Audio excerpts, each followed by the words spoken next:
Hello students, कैसे हैं आप सब लोग। तो आज मैं तुम्हें एक वीडियो के अंदर पूरे की पूरी 12 के 12 चैप्टर बिजनेस स्टडीज के बोर्ड एग्जामिनेशन 2025 के लिए कंप्लीट रिवीजन कराऊंगा। अच्छे अच्छे कीवर्ड्स के साथ, निमोनिक कोड के साथ, कंप्लीट सिलेबस कुछ छूटेगा नहीं। सब कुछ रिवीजन कर रहे होंगे क्लास अगले 90 टू 100 मिनट्स के अंदर।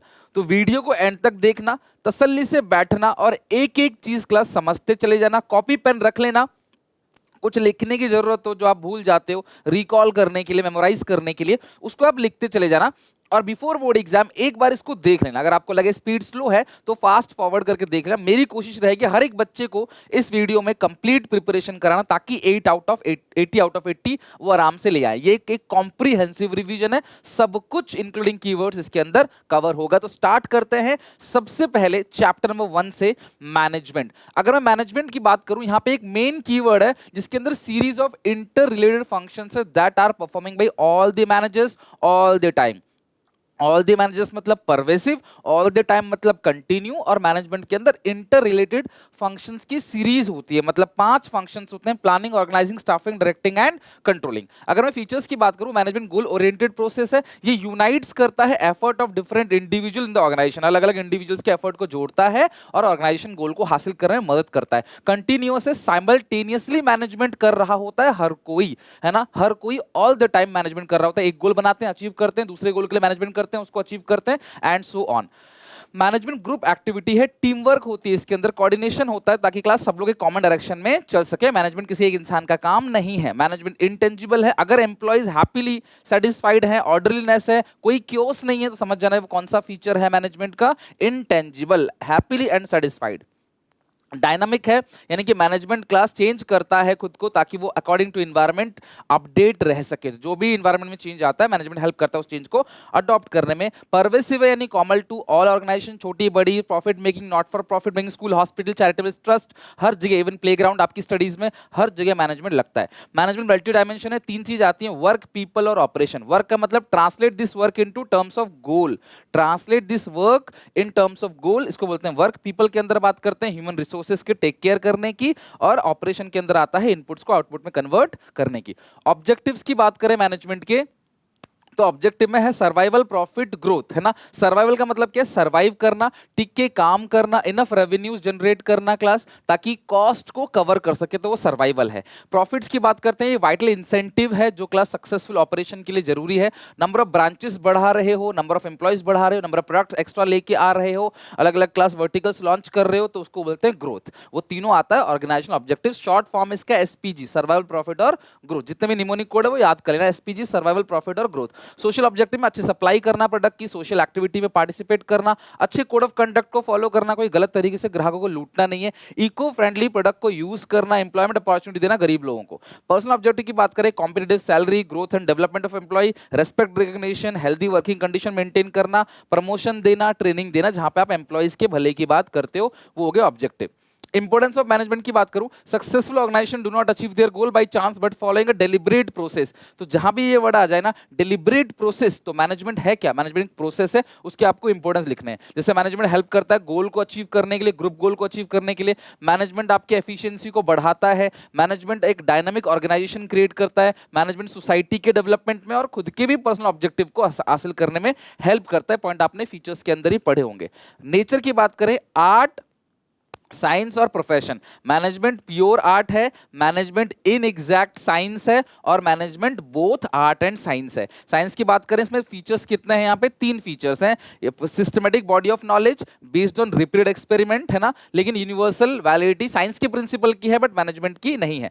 जब भी बात होगी ना प्रैक्टिस की, क्रिएटिविटी की, पर्सनलाइज एप्लीकेशन की, तो तीनों फीचर मैनेजमेंट के अंदर है जो आर्ट्स के अंदर है, इसीलिए इसको प्योर आर्ट बोलते हैं। प्रोफेशन की बात करें तो systematic body of knowledge, books चाहिए होता है professional, doctor, chartered accountant, lawyer, these are professionals, ठीक है। तो ये इनके पास भी बुक्स होती हैं, मैनेजमेंट के पास भी बुक्स होती हैं पढ़ने के लिए, नॉलेज लेने के लिए। लेकिन जितने भी प्रोफेशनल्स हैं वो प्रोफेशनल एसोसिएशन से जुड़े रहते हैं, है ना। एग्जाम के बिना वो क्लास प्रोफेशन नहीं बन सकते, उनको एग्जाम क्लियर करना पड़ता है। बिना सीए के एग्जाम क्लियर करे आप सीए कभी नहीं बन सकते। सर्विस मोटिव, सेवा का भाव होता है। लेकिन ये फीचर्स क्लास मैनेजमेंट के अंदर इंक्लूड नहीं है, इसीलिए क्लास मैनेजमेंट बिल्कुल भी प्रोफेशन नहीं है। लेवल की बात करें, टॉप, मिडिल, लोअर, इनके फंक्शंस बहुत इंपॉर्टेंट है। साथ में टॉप लेवल में कौन कौन आता है? BOD chairman, GM, president, vice president, CEO, CFO, chief operating officer, ये सब टॉप लेवल मैनेजर्स हैं। मिडिल लेवल में कौन आता है? Purchase manager, sales manager, marketing, किसी भी डिपार्टमेंट का जो हेड है, किसी भी डिवीजन का जो हेड है, वो आता है मिडिल लेवल के अंदर। लोअर लेवल के अंदर आता है superintendent, plan superintendent, foreman, section officer, सब डिपार्टमेंट क्लर्क, ये सब चीज आते हैं लोअर लेवल। इनको फर्स्ट लाइन मैनेजर भी कहा जाता है, इनको सुपरवाइजरी लेवल भी कहा जाता है। टॉप लेवल का जो मेन काम है ना क्लास, कंपनी के गोल को डिसाइड करना, प्लान पॉलिसीज बनाना, रूल रेगुलेशन बनाना कंपनी के लिए, वर्किंग देखना मिडिल लेवल के, और साथ में सरकार से भी कनेक्शन बनाए रखना, और कंपनी के सर्वाइवल और वेलफेयर के लिए, सोसाइटी में जो भी चीजें हो रही है उसके लिए क्लास टॉप लेवल मैनेजर जिम्मेदार है। मिडिल लेवल मैनेजर ऊपर की चीजों को नीचे लेके जाता है, नीचे की शिकायतों को ऊपर लेके जाता है। साथ में एक काम और करता है जिसका नाम है रिक्रूटमेंट। ये एक लिंकिंग पिन है टॉप और लोअर लेवल में, और ये कोऑपरेट करता है ताकि अदर डिपार्टमेंट स्मूथली काम कर सके। एनसीईआरटी के कीवर्ड्स क्लास ये ध्यान रखना बहुत इंपॉर्टेंट है। लेवल ऑफ मैनेजमेंट में लोअर लेवल का काम क्या होता है? नीचे की शिकायतों को ऊपर लेके जाना, ऊपर की प्रॉब्लम्स को एम्प्लाई करना, गुड हेल्थी और वर्किंग कंडीशन मेंटेन करना, प्रोडक्ट की क्वालिटी पे भी फोकस करता है, प्रोडक्ट जो बन रहा है वो अच्छी क्वालिटी का बन रहा है कि नहीं बन रहा, इस चीज के लिए फोकस करता है। मिडिल लेवल की मदद करता है रिक्रूटमेंट करने में, उनको गाइड करके वेस्ट को मिनिमाइज करता है, सेफ्टी स्टैंडर्ड्स को मेंटेन करता है, और एम्प्लॉयज के मोराल को भी ये बूस्टअप करता है। रिक्रूटमेंट का काम बेसिकली मिडिल लेवल का काम होता है, ये ध्यान रखना। कोऑर्डिनेशन की बात करें क्लास, 5 फंक्शंस है: planning, organizing, staffing, directing, controlling. ठीक है, पीओएस, ठीक है, प्लानिंग और स्टाफिंग डायरेक्टिंग, पीओएस डीसी, ये निमोनिक कोड है फंक्शंस का। हालांकि कभी पूछा नहीं जाता कितने फंक्शंस है, क्योंकि उसी में पूरे चैप्टर्स समाये हुए हैं। कोऑर्डिनेशन की बात करूं, कोऑर्डिनेशन क्या है? Quality of management. क्वेश्चन बोलेगा लड़ाई झगड़ा हो रहा है, काम सही से नहीं हो रहा, कौन सा कॉन्सेप्ट मिसिंग है? Essence of management. कोऑर्डिनेशन जो है ना वो नेसेसरी है हर एक मैनेजर को परफॉर्म करना, तभी गोल अचीव होगा। इससे क्योस खत्म हो जाता है, ओवरलैपिंग और कंफ्यूजन खत्म होता है, ईगो सेटिस्फैक्शन होता है, सिंक्रोनाइजेशन होता है। कोऑर्डिनेशन एक बाइंडिंग फोर्स है, एसेंस ऑफ मैनेजमेंट है, यूनिफिकेशन है, integration of all the activities and department है, उसको क्या बोलेंगे? Coordination. Coordination is needed to perform all the functions of management. Coordination is required or level of management. Coordination क्या है? Most important functions है किसी भी organization का। ध्यान रखना, ये statement true false में आता है। Coordination most important functions of management नहीं लिखा है, an organization लिखा है, तो statement बिल्कुल सही है। किसी भी organization का most important function जो है वो coordination है। Coordination क्या करता है क्लास? Integrate करता है group efforts को, अलग अलग लोगों के efforts को जोड़ता है और common direction में जो है वो लेके जाता है। Coordination continuous process है, all the time class simultaneously सब परफॉर्म करते हैं। कोऑर्डिनेशन परवेसिव है, आपके मेरे बीच भी होना चाहिए, आपके आपके जो भी रिलेशनशिप्स है उनके बीच भी होना चाहिए, फैमिली के बीच भी होना चाहिए, स्कूल, टीचर, हर जगह, हॉस्पिटल, प्लेग्राउंड, हर जगह कोऑर्डिनेशन होना चाहिए, तभी काम चल पाएगा। और डेलिब्रेट फंक्शन है, डेलिब्रेट मतलब होता है जानबूझकर किया जाता है, हम एक दूसरे को जानबूझकर कोऑर्डिनेट करेंगे अगर हम कंपनी के पार्ट हैं और ये हमारा रिस्पॉन्सिबिलिटी है। कोऑर्डिनेशन के बेनिफिट्स और इंपोर्टेंस की बात करें, साइज ऑफ ऑर्गेनाइजेशन, जितनी बड़ी साइज होगी उतना ज्यादा कोऑर्डिनेशन की जरूरत पड़ेगी। फंक्शनल डिफरेंशिएशन, सब लोग अलग अलग फंक्शन से काम करते हैं, लेकिन सब लोग अलग अलग फंक्शन कर रहे होते हैं, बट सबका गोल एक ही है। तो कोऑर्डिनेशन क्लास सबको, सबके बीच का जो क्लास गोल है वो सेट करके रखता है कि सबको एक ही दिशा में जाना है। भले आप अलग अलग काम कर रहे हो बट आपका गोल एक ही है। अलग अलग स्पेशलाइजेशन, एक्सपर्ट होते हैं अलग अलग, उनको लगता है हम ही एक्सपर्ट है, हम ही सब कुछ कर रहे हैं कंपनी के अंदर। तो कोऑर्डिनेशन हेल्प करता है उनकी ईगो को डाउन करने के लिए। वो कहता नहीं आप ही एक्सपर्ट नहीं हो, बहुत सारे लोग हैं, सबके मिलने की वजह से कंपनी में गोल अचीव हो रहा है। ये हो गया क्लास आपका पूरा का पूरा मैनेजमेंट। बाकी एक डिफरेंस इसके अंदर इंपॉर्टेंट है, यहाँ से केस स्टडी पूछी जा सकती है। जब भी समय पे काम को पूरा किया जा रहा हो, बस समय पे हो जाए, भले ही डबल शिफ्ट लगानी पड़े, 4 बार खर्चा करना पड़े, डबल खर्चा, ट्रिपल खर्चा, काम समय पे हो गया तो उसको बोलते हैं इफेक्टिवनेस। और अगर काम सस्ते में हो गया, भले ही लेट हो जाए, 10 दिन लग जाए, 15 दिन फालतू लग जाए, 1 महीने काम 2 महीने में हो, लेकिन अगर वो लो कॉस्ट में हो गया, उसको बोलते हैं क्लास एफिशिएंसी। एफिशिएंसी होता है कॉस्ट ओरिएंटेड, ये होता है टाइम ओरिएंटेड। इसका मतलब है completion of task on time, इसका मतलब है completion of task on minimum cost.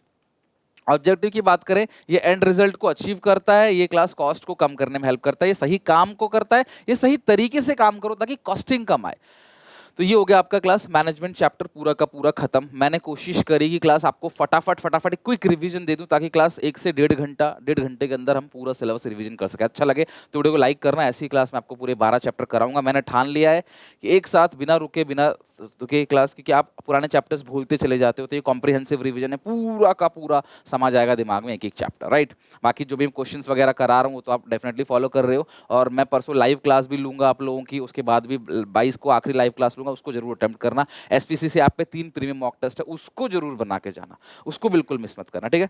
Now principles of management के अंदर मैं फीचर्स की बात करूं तो सबसे पहला जनरल गाइडलाइन, सबसे इंपॉर्टेंट क्लास फीचर यही है, नॉट रेडीमेड सॉल्यूशन। ये कोई स्ट्रेट जैकेट सॉल्यूशन नहीं है, not readymade and straight jacket solution. Straight jacket solution भी नहीं है कि बस आपने लिया और क्लास फॉलो कर लिया उसको, ये सिर्फ गाइड करता है आपके बिहेवियर को चेंज करने में। फ्लेक्सिबल का मतलब क्या है, applied differently in different condition, अलग अलग कंडीशन में अलग अलग तरीके से अप्लाई किया जाता है। प्रैक्टिस और एक्सपेरिमेंट से क्लास ये बनाया जाता है, जिसमें डीप रिसर्च होती है, डीप ऑब्जर्वेशन होता है। Experience and collective wisdom of manager, manager का जो एक्सपीरियंस है प्लस कलेक्टिव विजडम है, उसको लेकर जितने भी प्रिंसिपल्स है वो बनाए जाते हैं। यूनिवर्सल एप्लीकेशन है, यानी कि परवेसिव है, हर कोई क्लासेस को यूज करता है, छोटी कंपनी बड़ी कंपनी। बिहेवियरल नेचर, यानी कि एम्प्लॉयज के बिहेवियर को ये इन्फ्लुएंस करता है। कॉज एंड इफेक्ट रिलेशनशिप है, प्रिंसिपल बताता है कि किस चीज का कारण क्या है, इसको क्यों लगाना है, इसको लगाने से इसका इफेक्ट क्या होगा। ये वाला प्रिंसिपल नहीं लगाएंगे तो क्या होगा, लगाएंगे तो क्या होगा। और कंटिंजेंट है, depending upon the prevailing situation at particular point of time, किसी पर्टिकुलर पॉइंट ऑफ टाइम पे डिपेंड करेगा, किसी सिचुएशन पे डिपेंड करेगा। ये सिचुएशन है तो लगाना है, ये सिचुएशन तो नहीं लगाना। This is called contingent. अगर मैं इंपोर्टेंस की बात करूं, बेनिफिट्स की बात करूं, तो साइंटिफिक डिसीजन है, जितने भी डिसीजन लिए जाते हैं क्लास, वो हिटल ट्रायल मेथड से नहीं लिए जाते। हर डिसीजन पे पीछे साइंटिफिक रिसर्च होती है। ये सिर्फ आपको गाइडलाइन प्रोवाइड करते हैं ताकि आप सोसाइटी की रिस्पॉन्सिबिलिटी को पूरा करें, जो आपकी रिस्पॉन्सिबिलिटी सोसाइटी की तरफ है, रिसोर्सेज का ऑप्टिमाइजेशन करें, और जो भी चेंजेस एक्सटर्नल एनवायरनमेंट में आए हैं उनको इंटरनल एनवायरनमेंट में लागू करें। So, इसको एक ही लाइन में आप याद कर सकते हो, management principles are those scientific decisions which provide guideline to the manager so that they can fulfilling social responsibility, optimum utilization resources and meeting changes in the environment. तो ये पांचों के पांच पॉइंट को मैंने एक ही स्टेटमेंट बना दिया ताकि आपको हमेशा याद रहे। अब हेनरी फेयोल साहब ने 14 प्रिंसिपल दी थी, इनके बारे में कुछ बातें ध्यान रखना। इस्तांबुल टर्की में पैदा हुए, इन्होंने एक फेमस बुक लिखी, और क्लास उस बुक का जो नाम है वो है classic general and industrial management, और ये फेमस थे फादर ऑफ मैनेजमेंट स्टडीज के। और इनके जितने भी प्रिंसिपल्स थे वो किसके लिए थे, मैनेजर्स के लिए, कंपनी के अपर लेवल एम्प्लॉइज के लिए, कि तुमको कैसा बिहेव करना है। इनके 14 प्रिंसिपल में सबसे पहला है डिवीजन ऑफ वर्क। ये कहते हैं टोटल वर्क को छोटे छोटे पार्ट में बांट दो, एक इंसान को एक ही काम दो, matching to skills, qualification, expertise, experience. उससे क्या होगा, उससे क्लास क्या होगा, divide the work into smaller unit. उससे क्या होगा, स्पेशलाइजेशन बनेगी ना, उनकी कैपेबिलिटी के अकॉर्डिंग दोगे तो। बेस्ड ऑन फंक्शनल फॉर्मैनशिप टेक्निक, तो जो फंक्शनल फॉर्मैनशिप टेक्निक है वहां भी तो यही होता है, प्लानिंग डिपार्टमेंट और एग्जीक्यूशन डिपार्टमेंट का सेपरेशन होता है। प्लानिंग के 4 हेड, एग्जीक्यूशन के 4 हेड, आपने पढ़ा हुआ है ना, बिल्कुल उस पर ये क्लास डिपेंड करता है। अथॉरिटी रिलेशन रिस्पॉन्सिबिलिटी कहता है कि आप अगर किसी को रिस्पॉन्सिबिलिटी दे रहे हो तो उसको पूरा करने के लिए अथॉरिटी दो और दोनों को मैच करो। अगर अथॉरिटी ज्यादा दे दी तो मिसयूज करेगा, रिस्पॉन्सिबिलिटी ज्यादा दे दी तो क्लास क्या करेगा, ओवरबर्डन हो जाएगा। अगर कमिटमेंट पूरा कर रहा है एम्प्लॉयर एम्प्लॉय के लिए और एम्प्लॉय एम्प्लॉयर के लिए तो उसको बोलते हैं डिसिप्लिन, और डिसिप्लिन में नहीं रहोगे तो क्लास पेनाल्टी भी लगाई जाएगी। एक फेयर अग्रीमेंट होता है इसमें सुपीरियर और सबऑर्डिनेट के बीच, दोनों अपने कमिटमेंट को पूरा करते हैं, इसमें रूल रेगुलेशन बनाए जाते हैं। यूनिटी ऑफ कमांड मतलब ऑर्डर फ्रॉम वन बॉस, आप सिर्फ एक ही बॉस से कमांड लो। ये कॉन्ट्राडिक्ट करता है फंक्शनल फॉर्मैनशिप को ना, ये तो सपोर्ट करता है क्लास, लेकिन ये क्या करता है, कॉन्ट्राडिक्ट करता है। वहां पे 8 बॉस है, यहाँ पे एक ही बॉस है, और ये जो बॉस, अगर आप एक ही बॉस से सलाह नहीं लोगे ना, काम नहीं लोगे, तो आपको बहाना मिल जाएगा। आप 4 बॉस से काम लोगे ना, आप किसी का काम नहीं पूरा करोगे, कंफ्यूजन और हो जाएगा। अगला क्लास यहाँ पे इसके बाद ये तो हो गया ना क्लास, ये तो पॉइंट्स सेम ही है क्लास, पॉइंट्स तो पढ़ ही लोगे आप, 2-3 पॉइंट्स से क्लियर हो गया। यूनिटी ऑफ डायरेक्शन मतलब 1 unit 1 plan, 1 head 1 plan, 1 unit 1 plan. Unification of efforts towards 1 direction based on coordination concept, यहाँ पे effort of all employ must directed towards 1 goal. Unity of direction में class overlapping जो है वो नहीं होगा, आप एक ही डायरेक्शन के अंदर चलते हो, ये ओवरलैपिंग को अवॉइड करता है। प्रिंसिपल ऑफ ऑर्डर का मतलब क्या, हर चीज की प्रॉपर जगह होनी चाहिए, हर चीज हर पर्सन एक प्रॉपर जगह पे हो ताकि उसको ढूंढने में हमारा टाइम और एनर्जी जो है वो ना हो। Fixed and right place for every employ, employees के लिए सही जगह हो उसको बोलते हैं सोशल ऑर्डर, ध्यान रखना। और सही जगह अगर मटेरियल की है तो उसको बोलते हैं मटेरियल ऑर्डर। तो सब कोई ह्यूमन रिसोर्सेज चाहे एम्प्लॉय अपनी सही जगह पे होना चाहिए। रेम्यूनरेशन ऑफ पर्सन कहता है कि अच्छी सैलरी दो, है ना, जो जिससे वो अपना लिविंग स्टैंडर्ड को मेंटेन कर सके। आप चाहते हो अच्छा काम करे, वो खुश होगा तभी अच्छा काम करेगा, तो आपको उसको अच्छी सैलरी देना है। वर्कर्स के गेन को शेयर करना है, ध्यान रखना। रेम्यूनरेशन टू पर्सन जो है वो हार्मनी नॉट डिस्कॉर्ड से क्या करता है, मैच खाता है। लेकिन आपको पे कैसे करनी है, अपनी कैपेसिटी की वजह से, अपनी कैपेसिटी। आप देखो आपकी कैपेसिटी क्या है, आप अपने हिसाब से पे करो। अगर आप नहीं करोगे तो वर्कर खुश नहीं रहेगा और कंपनी के लिए काम अच्छे से नहीं कर पाएगा। एस्पिरिट डी को आप बात करता है यूनिटी स्ट्रेंथ, यहाँ पे टीम स्पिरिट की बात होती है। ये एक प्रिंसिपल फॉलो करता है, ध्यान रखना, united we stand, divide we fall. This principle was used, Chak De movie में यही यूज हुआ है। यहाँ पे आई को वी से रिप्लेस किया जाता है, हम एक की बात नहीं करते, ग्रुप बना देते हैं, ग्रुप की बात करते हैं। स्केलर चेन कहता है इंफॉर्मेशन लाइन बाय लाइन सबसे पास की जाएगी, नीचे से ऊपर इंफॉर्मेशन सबके पास जाएगी ताकि कोई बच ना जाए इंफॉर्मेशन से, ऊपर से भी इंफॉर्मेशन सिस्टमेटिक तरीके से हिरारिकल ऑर्डर से इंफॉर्मेशन ऊपर नीचे आएगा। दिक्कत है इसमें, काम में देरी जरूर हो जाती है बट इंफॉर्मेशन सबको मिल जाता है, और आप अपने जस्ट ऊपर जो बॉस है ना उससे ही ऑर्डर लो और जस्ट नीचे वाले को ही दो ताकि कोई क्लास गायब ना हो जाए। अगला है क्लास यहाँ पर, हाँ लेकिन अर्जेंट इन्फॉर्मेशन के लिए इसमें गैंग प्लान होता है जहाँ पे क्लास आप डायरेक्टली शॉर्टकट मार सकते हो, डायग्राम बना दोगे तो ज्यादा अच्छा रहेगा। Stability of tenure of personal कहता है क्लास कोई फ्रीक्वेंट ट्रांसफर टर्मिनेशन मत करो, उसको एक कम से कम टाइम दो सेटल डाउन का। एम्प्लॉय आपके यहाँ पे आया है तुरंत उससे एक्सपेक्ट मत करो, उसको सेटल डाउन होने का टाइम दो, है ना। और फ्रीक्वेंट ट्रांसफर करोगे तो छोड़ के चला जाएगा, रिसोर्सेज का वेस्टेज होगा, ट्रेनिंग में आप उसे ट्रेनिंग दे रहे हो वो छोड़ के चला गया, आपके पैसे बर्बाद हो कि नहीं हुए। इक्विटी का सिंपल सा मतलब है क्लास, इक्विटी का मतलब है सबको बराबर तरीके से ट्रीट करो, rules regulations are equal for all, किसी प्रकार का कोई भेदभाव मत करो, लड़का लड़की में, जात पात में, है ना, आपके गांव का, शहर का है, देश का है, ऐसा कुछ भी नहीं है। किसी भी एम्प्लॉय के साथ भेदभाव मत करो, सबको बराबर ट्रीट करो। लेकिन ये कॉन्ट्राडिक्ट करता है class differential piece wage rate system को, एक टेक्निक है टेलर की जो हम पढ़ेंगे आगे, उसका उल्लंघन करता है ये।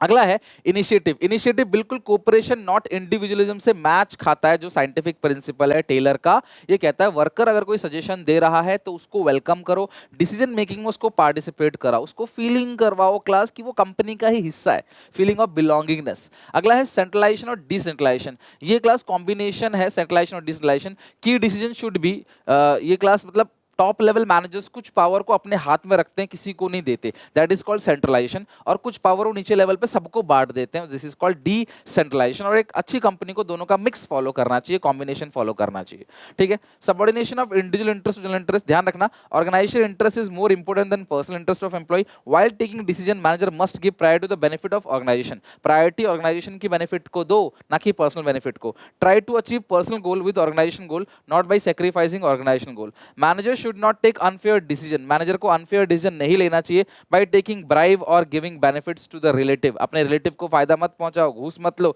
Employ must sacrifice their leave, अपनी छुट्टियां कैंसिल कर दो और एग्जाम्पलरी बिहेवियर शो करो, this is called subordination of individual interest to general interest. Scientific technique की बात करें तो जो एफ.डब्ल्यू. टेलर है वो क्लास अमेरिकन बॉर्न है, पेंसिल्वेनिया यूएसए में, और उनको फादर ऑफ साइंटिफिक मैनेजमेंट कहा जाता है। और इनके प्रिंसिपल जो वो लोअर लेवल एम्प्लॉयज के लिए लागू किए जाते हैं।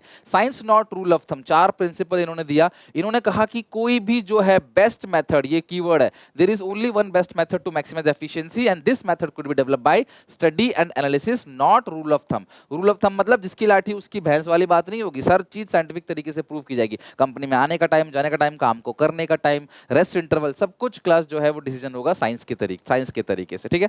हार्मनी नॉट डिस्कॉर्ड क्या कहता है, मैनेजमेंट शुड शेयर गेन, जो भी आपने गेन किया उसको वर्कर के साथ शेयर करो। Worker should work hard willing to accept changes good for the company. Interest of worker और मैनेजमेंट सेम है। ऐसी कहानियां जहां मिलेगी ना, आप एम्प्लॉयर तभी अपना खुद का भला कर सकता है लंबे समय में जब वो एम्प्लॉय का भला करेगा। एम्प्लॉय का शोषण करके लंबे समय में आप भला नहीं कर सकते। अगर मैं आपको तरक्की नहीं करवाऊंगा, ग्रोथ नहीं कराऊंगा, आपको अच्छे से पढ़ाऊंगा नहीं, आपके नंबर नहीं आएंगे, तो मैं भी लास्ट टाइम तक ग्रो नहीं करूंगा लंबे समय तक। तो अगर मैं चाहता हूं मैं ग्रो करूं तो उसको एक ही तरीका, मैं आपको अच्छे से पढ़ाऊं, मैं आपको सारी चीज अवेलेबल कराऊं, सब चीज आपको सपोर्ट करूं, आप और डेफिनेटली ग्रो करोगे तो प्रचार करोगे मेरा, मैं भी ग्रो करूंगा। मैं अच्छे से नहीं पढ़ाऊंगा एग्जाम टाइम पे, अच्छे से आपकी हेल्प नहीं करूंगा, तो आप क्यों मेरा हेल्प, क्यों सपोर्ट करोगे, राइट। और यहाँ पे दोनों के बीच का जो नेगेटिव रिलेशनशिप होता है ना, नेगेटिव थिंकिंग होता है मैनेजर का वर्कर का, उसको खत्म किससे करते हैं क्लास, मेंटल रेवोल्यूशन से। और ये प्रिंसिपल ऑफ रेम्युनरेशन से मैच खाता है, और हमने पढ़ा भी था वहां पे प्रिंसिपल ऑफ रेम्युनरेशन में।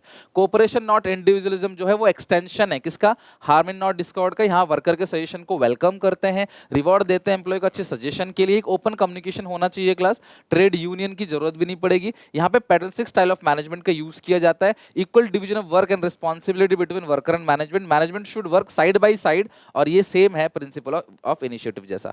और development of workers with greatest efficiency का मतलब क्या है, वर्कर को ट्रेनिंग जो है वो जरूरी है। हर पर्सन को साइंटिफिक तरीके से सिलेक्ट करो, उसकी प्रॉपर ट्रेनिंग कराओ, तभी वो अच्छे से परफॉर्म करेगा। साइंटिफिक टेक्निक की बात करते जो टेलर साहब ने दिया था, पहला है फंक्शनल फॉरमैनशिप, यानी वायलेट करता है principle of unity of command को। यहाँ पे कहता है एक ही बॉस, लेकिन यहाँ पे क्या है क्लास, आप 8 बॉस बना दे रहे हो। Based on elementary principle of division of work. यहाँ पे एक क्लास चीज बहुत अच्छी एक कीवर्ड है कि ये सेपरेशन है प्लानिंग डिपार्टमेंट और एग्जीक्यूशन डिपार्टमेंट का। इसको प्लानिंग, इसको एग्जीक्यूशन डिपार्टमेंट बोलते हैं। प्लानिंग के 4 बॉस कौन कौन से? रूट क्लर्क, रास्ता दिखाता है, इंस्ट्रक्शन देने वाला instruction card clerk, time cost check करने वाला टाइम एंड कॉस्ट क्लर्क, और डिसिप्लिन तरीके से काम हो रहा है कि नहीं उसको चेक करने वाला डिसिप्लिनेरियन कहलाता है। प्रोडक्शन के अंदर आता है गैंग बॉस, जो सारी मशीन सब कुछ अरेंज करेगा। स्पीड बॉस चेक करेगा काम स्पीड से हो रहा है कि नहीं। रिपेयर बॉस, अगर खराबी होती है मशीन में तो उसको क्लास वो चेक करेगा, रिपेयर करेगा। और जो क्वालिटी चेकिंग का काम है वो कौन करता है? क्लास इंस्पेक्टर करेगा। स्टैंडर्डाइजेशन सिंप्लीफिकेशन ऑफ वर्क, यही अलाउ करता है इंटरचेंजेबिलिटी। एक ही बैटरी हर फोन में लग जाता है, एक ही चार्जर हर फोन में लग जाता है, इसका मतलब एक स्टैंडर्ड प्रोडक्ट है वो यूनिफॉर्मिटी लेके आता है। अननेसेसरी लाइन ऑफ प्रोडक्ट को खत्म करो। कार आ रही है 10 कलर का निकाल रहे हो, 10 वेरिएंट निकाल रहे हो, नहीं 2-3 निकालो बहुत है। This is called simplification of work. Work study के अंदर आता है फैटिग स्टडी, जिसके अंदर हम देखते हैं थकान अध्ययन, कितनी बार इंसान थकता है, कितना रेस्ट इंटरवल देना है, हर रेस्ट कितने का देना है, ये सारी चीजें आती है फैटिग स्टडी के अंदर। टाइम स्टडी के अंदर आता है क्लास तुम्हें कितने वर्कर की जरूरत है ना, स्टैंडर्ड टाइम कितना है काम को करने के लिए। ध्यान रखना टाइम स्टडी में तुमको पता चलता है तुम्हें कितने वर्कर की जरूरत है ताकि ये काम समय पे पूरा हो जाए। मेथड स्टडी बात करता है वे ऑफ परफॉर्मिंग, परफॉर्मिंग करने का तरीका क्या है। मोशन स्टडी बात करता है प्रोडक्टिव और नॉन प्रोडक्टिव मूवमेंट्स की। डिफरेंशियल पीस वेजेड सिस्टम कहता है, मैं इसका एमसीक्यू भी कराऊंगा आपको कल, है ना। डिफरेंशियल पीस वेजेड सिस्टम है, numerical MCQ.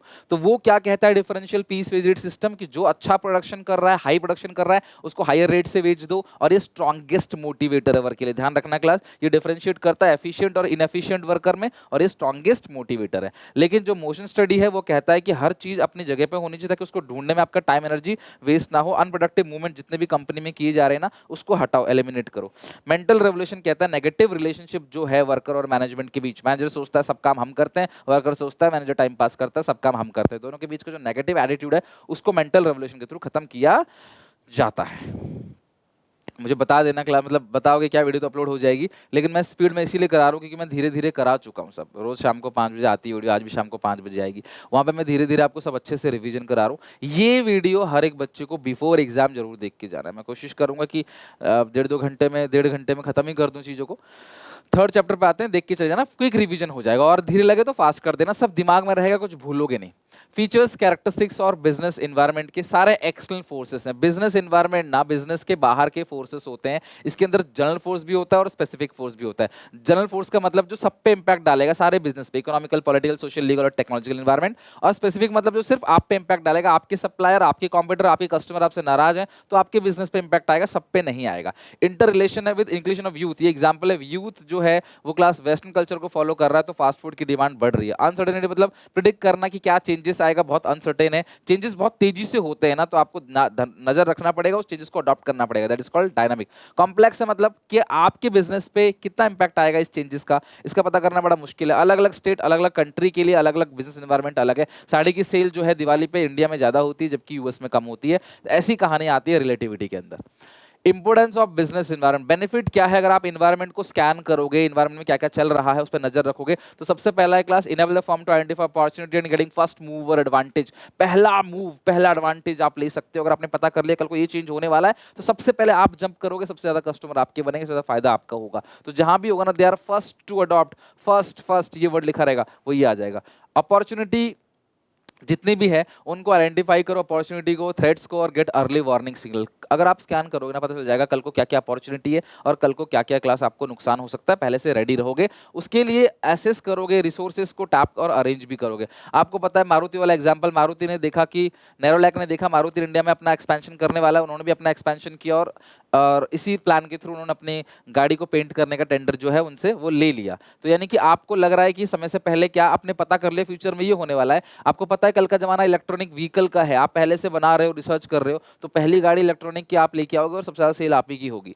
Helps to adjust and rapid with changes, जो भी चेंजेस हो रहे हैं एनवायरनमेंट के अंदर उसमें क्लास आपको एडजस्ट करना पड़ेगा। प्लानिंग और पॉलिसी मेकिंग में भी आपको हेल्प मिलेगा, परफॉर्मेंस भी आपका इंप्रूव होगा अगर आप एनवायरनमेंट को स्कैन करते हो तो। These all are the benefit of business environment. एक कसम सारे बच्चे खाओ, कमेंट सेक्शन में लिखो कि सर हम पूरा पेपर करके आएंगे, छोड़ेंगे एक नंबर का भी, स्किप एक नंबर का भी मत छोड़ना, कुछ ना कुछ लिख के आना, इधर उधर की कहानी चैप्टर से मिलता उलता। अच्छी राइटिंग में सजा के अच्छे से लिख के आओ। जैसे 5 स्टार वाले खाना भले टेस्टी नहीं होगा, लेकिन ऐसा सजा के देंगे ना तो first prima facie first impression में आपको लगेगा अच्छा है, फिर आप खाओगे आपको लगेगा यार अच्छा ही होता होगा, हम गरीब लोग हैं हमें नहीं पता टेस्ट क्या है इसका, अच्छा ही होता होगा, यही चलता होगा स्टैंडर्ड। तो टीचर जो है अगर कॉपी को देखेगा ना, अगर साफ सुथरा है, तो वो अपने दोस्तों से बात करते करते वहाँ कॉपी चेक करते करते गलतियां कम निकालेगा, आपकी अच्छी राइटिंग अच्छा प्रेजेंटेशन पे नंबर देगा, लिखा होना चाहिए, नहीं तो जीरो देगा और क्या। अगर गलत लगता है तो जीरो देगा, माइनस मार्किंग तो है नहीं, तो पेपर अच्छे से भर के आना। डायमेंशंस की बात करें, 5 डायमेंशन है, economic environment, social environment, political, technological और लीगल। तो इकोनॉमिक के अंदर GDP, per capita GDP, inflation rate, deflation rate, bank rate, repo rate, GST bill, demonetization, banking sector reforms, fiscal policy, money supply, balance of trade, balance of payment और international debt, ये सारी की सारी चीजें आती है इकोनॉमिकल एनवायरनमेंट के अंदर। ईद, दिवाली, क्रिसमस, गुरु पर्व हो गया है ना, ग्रीटिंग कार्ड, रिजर्वेशन माइनॉरिटी और वुमेन का रिजर्वेशन जॉब में, हेल्थ फिटनेस ट्रेंड जो है पॉपुलर हो रहा है, इक्वल स्टेटस देना वुमेन को, girl education, change in quality of life, birth rate, environment को प्रोटेक्ट करना, death rate, population, education, literacy rate, lifestyle, tradition, custom, habit of people, innovation of lifestyle, consumption habit of people, consumption habit क्या है, ये सारी चीजें आती हैं class आपका सोशल के अंदर। पॉलिटिकल के अंदर क्या आता है, सरकार जब कोई चेंज करती है, पॉलिटिकल पार्टी का रवैया क्या है, कॉन्स्टिट्यूशन ऑफ कंट्री भी इसके अंदर आता है, और फॉरेन रिलेशनशिप भी आता है, आपकी आपकी पार्टी की बीजेपी की आइडियोलॉजी क्या है, विचारधारा क्या है। 1977 में क्लास 1977 में जनता गवर्नमेंट पावर में आई, तो क्लास उन्होंने सारी फॉरेन कंट्री को बाहर भेज दिया, सरकार आई और उनका धंधा बंद हो गया। तो सरकार भी डिपेंड करता है, आपको ये भी ध्यान रखना पड़ेगा किसकी सरकार है, उसके अकॉर्डिंग आपको बिहेव करना पड़ेगा। लीगल इन्वायरमेंट का मतलब क्या है, law and legislative act, administrative order जितने भी क्लास सरकार पास करती है, फेरा एक्ट, फैमा एक्ट, जहां पे कोर्ट ऑर्डर आ जाए और जहां पे कोई एक्ट आ जाए, समझ जाना वो लीगल है। बच्चों के दूध पे लिखा रहता है माँ का दूध ही सबसे अच्छा है, स्टैट्यूटरी वार्निंग लिखी रहती है सिगरेट के डब्बों पे, वो सब क्या है, लीगल इन्वायरमेंट। दारू का ऐड रात को नहीं कर सकते ना, इवन रात को क्या दारू का ऐड कर ही नहीं सकते आई थिंक आप, ठीक है, तो वो सब लीगल इन्वायरमेंट है। टेक्नोलॉजिकल इन्वायरमेंट क्या आता है, डिजिटल वॉच ने जो है वो ट्रेडिशनल वॉच का बिजनेस बंद कर दिया, नई टेक्नोलॉजी, इनोवेशंस, इन्वेंशंस, ऐसी चीजें लिखी रहेगी। सोशल मीडिया पे आप प्रमोट कर रहे हो आजकल बिजनेस को, है ना, एलईडी आ गया, क्लास टीवी, आजकल कर्व टीवी भी आता है, फोटोकॉपिंग मशीन आई, कार्बन पेपर बंद हो गया, प्रोडक्शन का मेथड चेंज कर दिया, सोशल मीडिया का आप यूज कर रहे हो, आईटी सेक्टर ग्रोथ जो डेवलपमेंट बीपीओज में हो रहा है, वो सब किसकी वजह से हो रहा है, टेक्नोलॉजिकल इन्वायरमेंट की वजह से। तो ये पहचान लोगे आप, और क्वेश्चन को ढंग से अच्छे से पढ़ना कि कौन से इन्वायरमेंट की बात कर रहा है। डिमोनेटाइजेशन 8 नवंबर 2016 का हुआ क्लास, जहां पे 500 और 1000 के नोट मोदी जी ने रातों रात उसको बंद कर दिया, और इसका मेन एम क्या था, करप्शन को खत्म करना, इलीगल एक्टिविटी को रोकना, ब्लैक मनी सर्कुलेशन जितना भी और था उसको रोकना, टेरर फंडिंग को रोकना, टैक्स इवेजन को रोकना, और कैशलेस इकोनॉमी या कैश लाइट इकोनॉमी को प्रमोट करना। नाउ आते हैं प्लानिंग चैप्टर के अंदर, इसमें से एक एक करके रिवीजन करते हैं। प्लानिंग क्या है, फ्यूचर के लिए क्या है, thinking in advance, what is to be done, when it is to be done, how it is to be done, by when it should be done. Planning के फ्यूचर की बात करें तो ये क्लास इट कंट्रीब्यूट्स ऑब्जेक्टिव, यानी गोल और target बनाया जाता है, ताकि क्योंकि प्लान तभी बनाया जाता है कोई गोल है, उस गोल को अचीव करने के लिए ही एक रोड मैप बनाया जाता है, वो प्लानिंग है। Planning primary function of management है, मोस्ट इंपोर्टेंट है, based on all other function, no other function of management can start without this, ये प्राइमरी फंक्शन है।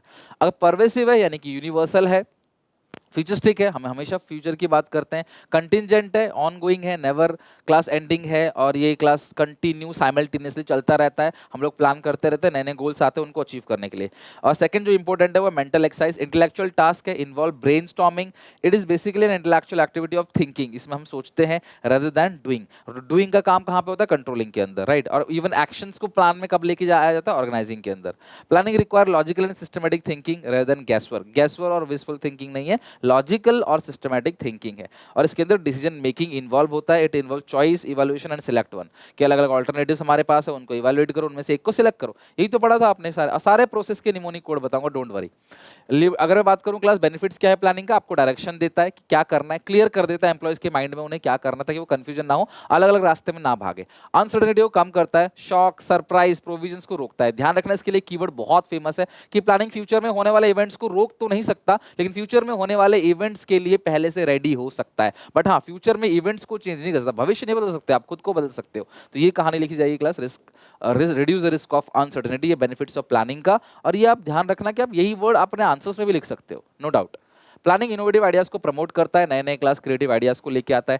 डिसीजन मेकिंग प्लानिंग हेल्प करता है और बेस क्रिएट करता है कंट्रोलिंग के लिए। प्लानिंग क्रिएट स्टैंडर्ड्स और बेस फॉर कंट्रोलिंग। प्लानिंग अगर आपने नहीं की तो कंट्रोलिंग क्लास बर्बाद है, और कंट्रोलिंग नहीं किया तो प्लानिंग भी वेस्टफुल है। पेपर पे प्लान नहीं बनता, प्लान को एक्चुअल में अप्लाई भी करना पड़ता है। लिमिटेशंस क्या है? Leads to rigidity. प्लान बना लिया तो चेंज करना बड़ा मुश्किल है। कई बार की सिचुएशन चेंज हो जाती है ना, तो प्लान को चेंज करना बड़ा मुश्किल हो जाता है। ये केस स्टडी है किसकी? रिजिडिटी की। डायनामिक एनवायरनमेंट में काम नहीं करता, जहां फ्रीक्वेंट चेंजेस आते हैं वहां पहले से प्लान नहीं बना सकते। क्रिएटिविटी कम करता है, क्योंकि एम्प्लॉइज को आप सारी बातें बता देते हो ना, उनको चेंज करने के लिए अलाउ नहीं है। फिर एम्प्लॉय सजेशन दे नहीं सकता, उनको आपने बोला तुम्हें ये काम करना है, वो आंख बंद करके पट्टी बांध के वही काम करने लग जाते हैं, इसलिए उनकी क्रिएटिविटी कम हो जाती है। टाइम बहुत लगता है, खर्चा बहुत आता है, और जरूरी नहीं कि फ्यूचर में प्लान सक्सेसफुल हुआ तो मतलब पास्ट में प्लान सक्सेसफुल हुआ तो फ्यूचर में भी होगा। कल तक हमने प्लान किया था, सक्सेस हमें मिली थी, जरूरी नहीं कि हम अब प्लान करेंगे तो हमें आगे भी सक्सेस मिलेगी। नो, जरूरी नहीं है वो।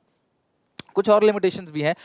कल को कॉम्पिटिटर की पॉलिसी चेंज हो गई, सरकार के रूल रेगुलेशन चेंज हो गए, नई टेक्नोलॉजी आ गई, नेचुरल कैलेमिटी आ गई, लोगों का स्वाद बदल गया, उनकी इनकम बदल गई, तो भैया हमारा प्लान धरा रह जाएगा। हमने कोई प्लान किया लेकिन अगर चेंज आ गया तो धरा रह जाएगा।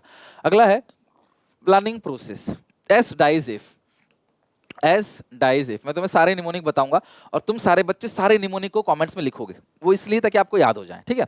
तो S for setting up of objective, है ना, ऑब्जेक्टिव को सेट करना। D for developing premises, forecasting करना फ्यूचर के लिए। आइडेंटिफाई करना अलग अलग ऑल्टरनेटिव को कि किस किस ऑल्टरनेटिव गोल को अचीव कर सकते हैं, उनको इवैल्यूएट करना, उनके पॉजिटिव नेगेटिव एस्पेक्ट को देखना, उसमें से किसी एक को सिलेक्ट करना, प्लान को वर्कर के साथ डिस्कस करना, इंप्लीमेंट करना, और फॉलो अप करते रहना कि अगर कल को एनवायरमेंट में कोई चेंज आया तो हमें प्लान को चेंज भी करना पड़ेगा, तो उसको फॉलो अप भी करते रहना। ये सारी की सारी चीजें जो है क्लास आपका प्लानिंग का प्रोसेस है ना। नेक्स्ट आते हैं टाइप्स ऑफ प्लान के अंदर। सबसे पहले ऑब्जेक्टिव। ध्यान रखना, ऑब्जेक्टिव स्मार्ट होना चाहिए, specific, measurable, achievable, relevant and time bound. Objective क्या है? जहां पहुंचना चाहते हो, जो आपका गोल है, and result of activity. Strategy क्या है क्लास? कॉम्प्रिहेंसिव प्लान है। स्ट्रेटजी क्या है क्लास? कॉम्प्रिहेंसिव प्लान है। ब्रॉड कॉन्टर्स है ये, ठीक है। क्या है क्लास? ब्रॉड कॉन्टर्स। अगला है method. Prescribe the manner of task, bring clarity in the mind of subordinate. Rule क्या है? मेथड मतलब समझते हो ना, मैनर, एग्जैक्ट मैनर क्या है, this is called method. Prescribe way क्या है काम करने का। रूल क्या है? सिंपलेस्ट टाइप है। स्पेसिफिक स्टेटमेंट, रूल हमेशा स्पेसिफिक स्टेटमेंट होता है, ये रिजिड होता है, और रूल फॉलो नहीं किया तो पेनल्टी भी लगती है। बजट क्या है? न्यूमेरिकल टर्म्स में क्लास एक्सप्लेन करना चीजों को, फ्यूचर में क्या क्या चीजें होंगी, कितना कितना बजट लगेगा इस चीज पे, सेल का बजट कितना है, मार्केटिंग का बजट कितना है, प्रोडक्शन का बजट कितना है। प्रोग्राम का मतलब डिटेल स्टेटमेंट है, कॉम्बिनेशन ऑफ ऑल एक्टिविटी, जितने भी क्लास प्लान, पॉलिसी है, रूल्स है, बजट है, इनको जोड़ेंगे तो क्या आएगा? प्रोग्राम आएगा। पॉलिसी क्या है? General statement that guide class thinking, organization own way of handling problem. अब प्रोसीजर हमेशा होता है सीक्वेंस ऑफ स्टेप, ये होता है guide to action. Single use plan मतलब एक ही बार आप, जहां पे क्रोनोलॉजिकल ऑर्डर यूज हो जाए ना, वो सीक्वेंस ऑफ स्टेप है, स्टेप 1, स्टेप 2, स्टेप 3, तो वो हो गया प्रोसीजर। प्रोसेस को ही प्रोसीजर बोलते हैं बेसिकली, और प्रोसीजर को चेंज नहीं कर सकते आप। तो जो आपने प्लानिंग प्रोसेस पढ़ा 7 पॉइंट, उसको आप चेंज नहीं कर सकते, लाइन बाय लाइन ही लिखना पड़ेगा। जो प्लान एक बार यूज किया दोबारा यूज नहीं करना, उसको बोलते हैं single use plan. Budget, program और प्रोजेक्ट। जो प्लान एक बार बनाया और सालों सालों से यूज करते रहोगे मल्टीपल टाइम, वो है पॉलिसी, मेथड, रूल, प्रोसीजर और class procedure, method, rule, policy. और जो सिंगल यूज भी नहीं है वो है स्ट्रैटेजी और ऑब्जेक्टिव। ना वो सिंगल यूज है, ना ही वो स्टैंडिंग प्लान है।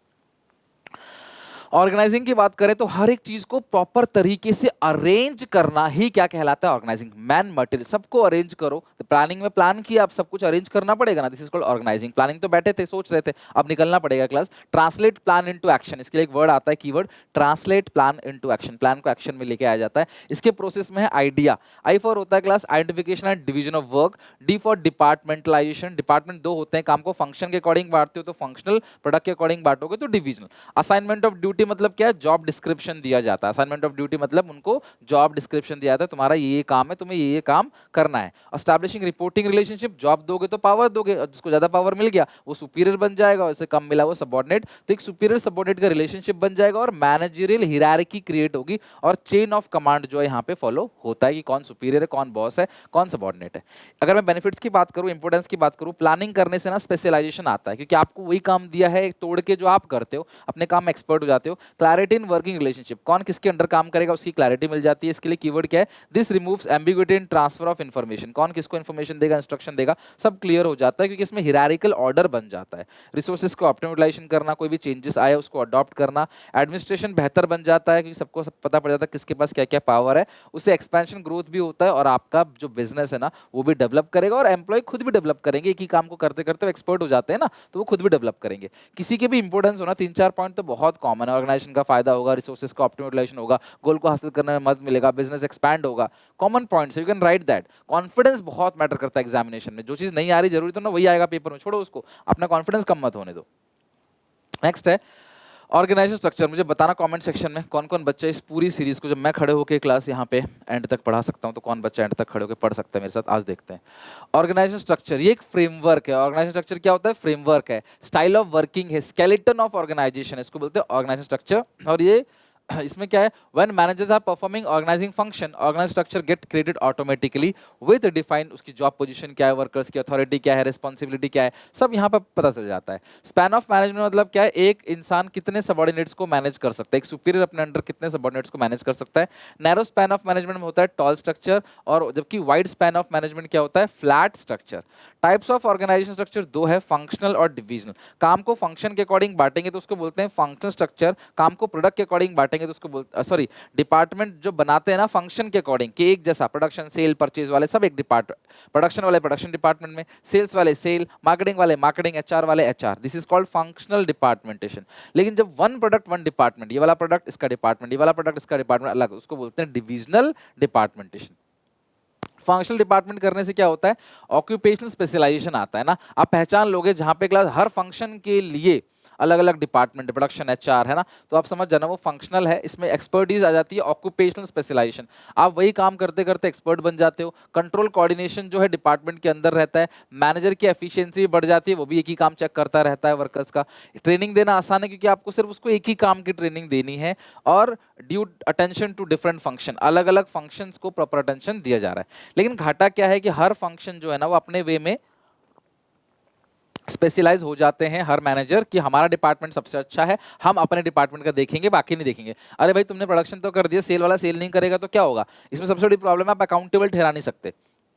फंक्शन के अंदर सबसे बड़ी दिक्कत है, फंक्शनल के अंदर आप किसी को जिम्मेदारी नहीं दे सकते कि तुम्हारी वजह से सेल नहीं हुई। Specialize in their own way, more coordination required, coordination बहुत चाहिए क्लासेस के अंदर। डिपार्टमेंट हेड अपने बारे में सोचते हैं ना तो लड़ाई झगड़ा होता है और ऑर्गेनाइजेशन का गोल भी अचीव नहीं होता। एम्प्लॉय को सिर्फ एक ही काम की ट्रेनिंग देते हो ना तो फ्लेक्सिबिलिटी नहीं रहती, आप उससे कोई और काम नहीं करा सकते। और सबसे बड़ा डिमेरिट यही है कि किस डिपार्टमेंट को जिम्मेदारी ठहराओगे अगर सेल नहीं हुई। सब डिपार्टमेंट एक दूसरे से जुड़े हुए हैं। अगर है division, one product one, cosmetic का अलग है क्लास, कपड़ों का अलग है क्लास, इलेक्ट्रॉनिक्स का अलग है, हर प्रोडक्ट का एक अलग डिपार्टमेंट है जिससे आप प्रोडक्ट स्पेशलाइजेशन, आप एक ही प्रोडक्ट में एक्सपर्ट हो जाते हो। डिसीजन मेकिंग फास्ट है क्योंकि इस प्रोडक्ट का डिपार्टमेंट आपका है, इसके अंदर ही परचेज हो रहा है, इसके अंदर ही सेल हो रहा है, इसके अंदर ही मार्केटिंग है, इसके अंदर ही एचआर है, सब कुछ इसके अंदर है। तो आपका डिसीजन मेकिंग फास्ट हो जाता है। और आपका इस प्रोडक्ट का सेल नहीं हुआ तो ये प्रोडक्ट जिम्मेदार है, ये डिपार्टमेंट जिम्मेदार है। इस प्रोडक्ट का सेल नहीं हुआ तो ये डिपार्टमेंट जिम्मेदार है। तो अकाउंटेबिलिटी इसमें दे सकते हो। और एक इंसान कोई भी काम कर सकता है इसके अंदर ना, एक ही डिपार्टमेंट के अंदर, वो फ्लेक्सिबिलिटी है। और कल को नया डिपार्टमेंट बनाना हो ना तो एग्जिस्टिंग डिपार्टमेंट में कोई छेड़खानी नहीं होगी, नए डिपार्टमेंट बनेगा उसका परचेज सेल सब इसके अंदर आ जाएगा। तो एक्सपेंशन ग्रोथ करने में आसानी होती है। घाटा क्या है? पैसा बहुत चाहिए क्लास, हर प्रोडक्ट अपने बारे में सोचता है, लड़ाई झगड़ा हो जाता है जिसकी वजह से जब रिसोर्स एलोकेट होता है तो, और खर्च कॉस्ट बहुत लगती है इसके अंदर। हाँ लेकिन आप अकाउंटेबल ठहरा सकते हो, ये फायदा है। फॉर्मल ऑर्गेनाइजेशन कौन सा होता है? जहां पे सिस्टमैटिक वर्किंग होता है ना, जहां पे काम की बात होती है, गोल की, अथॉरिटी की, रिस्पॉन्सिबिलिटी, टास्क की, टारगेट्स की, वो फॉर्मल ऑर्गेनाइजेशन है। क्रिएट इंटेंशनली, सिस्टमैटिक वर्किंग के लिए क्लास इंटेंशनली क्रिएट किया जाता है। और एडवांटेज क्या है? Systematic working, achievement of organization goal, overlapping of work नहीं होता, कोऑर्डिनेशन क्लास बना रहता है इसके अंदर, चेन ऑफ कमांड फॉलो होता है, स्केलर चेन फॉलो होता है और ज्यादा ध्यान सिर्फ काम पे दिया जाता है। घाटा क्या है? काम में देरी होती है। जहां पे स्केलर चेन फॉलो होगा ना वो एक्शन में देरी होगी। सोशल नीड को आप वर्कर की इग्नोर कर रहे हो, सिर्फ काम काम, वर्कर करेक्ट फीडबैक भी नहीं देगा और सिर्फ काम पे ध्यान दिया जा रहा है। तो उसकी सोशल नीड्स पूरी हो रही है, पूरी नहीं हो रही, जिसकी वजह से वो स्ट्रेस होगा और वो काम सही से नहीं कर पाएगा, सिर्फ काम पे ध्यान दिया जाता है। लेकिन इनफॉर्मल क्या है क्लास? ये अपने आप बन जाता है, फॉर्मल को क्रिएट करना पड़ता है। इनफॉर्मल हंसी मजाक दोस्ती अपने आप बन जाती है, उसको बनाना नहीं पड़ता, वो नेचुरली है। Does not follow scalar chain, यहाँ पे स्केलर चेन फॉलो नहीं होता। ध्यान रखना ये किसके लिए होता है? रिक्रिएशनल एक्टिविटीज के लिए होता है। एडवांटेज क्या है क्लास इसका? फास्ट कम्युनिकेशन, कम्युनिकेशन बहुत फास्ट है, सोशल नीड्स को फुलफिल किया जाता है और यहाँ पे फीडबैक जो मिलता है वो आपको करेक्ट मिलता है। डिसएडवांटेज क्या है क्लास? अफवाहें फैलती हैं, सिस्टमेटिक तरीके से काम नहीं होता, ज्यादा फ्री रहोगे, गपशप करोगे तो नेगेटिव रिजल्ट भी आ सकता है। और इंडिविजुअल के इंटरेस्ट पे ज्यादा ध्यान देता है ये, जबकि वो जो फॉर्मल है वो ऑर्गेनाइजेशन के इंटरेस्ट पे ज्यादा ध्यान देता है। बहुत इंपॉर्टेंट है, आपको पहचानने के लिए आएगा कि डेलीगेशन है, डिसेंट्रलाइजेशन क्या है। डेलीगेशन में जब डेलीगेशन में जब कोई भी इंसान सारा काम खुद नहीं कर सकता, तो वो जस्ट अपने नीचे जो है ना उसको पावर शेयर करता है और उसको रिस्पॉन्सिबिलिटी देता है, उससे काम करवाता है। This is called delegation of authority. Workload कम करने के लिए किया जाता है, right. Downward transfer of authority from superior to subordinate, ये वर्कलोड कम करने के लिए किया जाता है। यहाँ पे जो फ्रीडम है ना वो आपको थोड़ा कम रहता है, क्योंकि आपका बॉस आप पे नजर रखता है और ये क्लास रूटीन एक्टिविटी है। आप काम को नीचे दे सकते हो, रिस्पॉन्सिबिलिटी नीचे दे सकते हो, अथॉरिटी दे सकते हो नीचे, लेकिन accountability can never be delegate. मैंने पढ़ाया भी था आपको डिटेल में, अकाउंटेबिलिटी आप ही की होगी, जवाब आपको ही देना पड़ेगा। आपको काम मिला था ना, आप ही अपने बॉस को जवाब दोगे, भले ही आपने काम नीचे से करवाया, उसने नहीं किया। यही है class over principle. Delegation is very important process to carry the work systematically in the organization, but delegation is not a process of abdication, which means accountability is still subordinate the superior also accountable, is still remains accountable। भैया काम भले ही आपने नीचे level पे दे दिया, power दे दिया, responsibility दे दिया, लेकिन आप अकाउंटेबिलिटी को डेलीगेट नहीं कर सकते कि वो जवाब देगा, नहीं, जवाब आप ही को देना पड़ेगा। This is called principle of absolute accountability. तो ये आप ध्यान रखना कि डेलीगेशन ऑफ अथॉरिटी का कीवर्ड आ सकता है, तो आप ध्यान रखना। डेलीगेशन के 3 क्लास क्या है, एलिमेंट है, अथॉरिटी, अकाउंटेबिलिटी और रिस्पॉन्सिबिलिटी। डेलीगेशन का इंपॉर्टेंस क्या है, मैनेजमेंट इफेक्टिव हो जाता है, डेली बेसिस का काम नीचे देके ना वो इंपॉर्टेंट मैटर पे फोकस करता है। वर्कर जब मैनेजर का काम करेंगे ना, उनका भी डेवलपमेंट होगा, वर्कर को मोटिवेशन मिलेगा, भरोसा है, तभी आप उससे अपना काम करा रहे हो, तो उसको अच्छा लगेगा। अगर यार मालिक को भरोसा है, अगर स्कूल का टीचर तुमसे एग्जामिनेशन की कॉपी चेक करवाने लगे, तो ऑब्वियसली आपको लगेगा ना अच्छा कि यार मुझे भरोसा तो करते हैं सर। वर्कलोड कम हो जाता है मैनेजर्स का, और कोऑर्डिनेशन जो है ना वो बेहतर हो जाता है। ये सारे के सारे क्या है आपके इंपोर्टेंस है, किसके, डेलीगेशन के।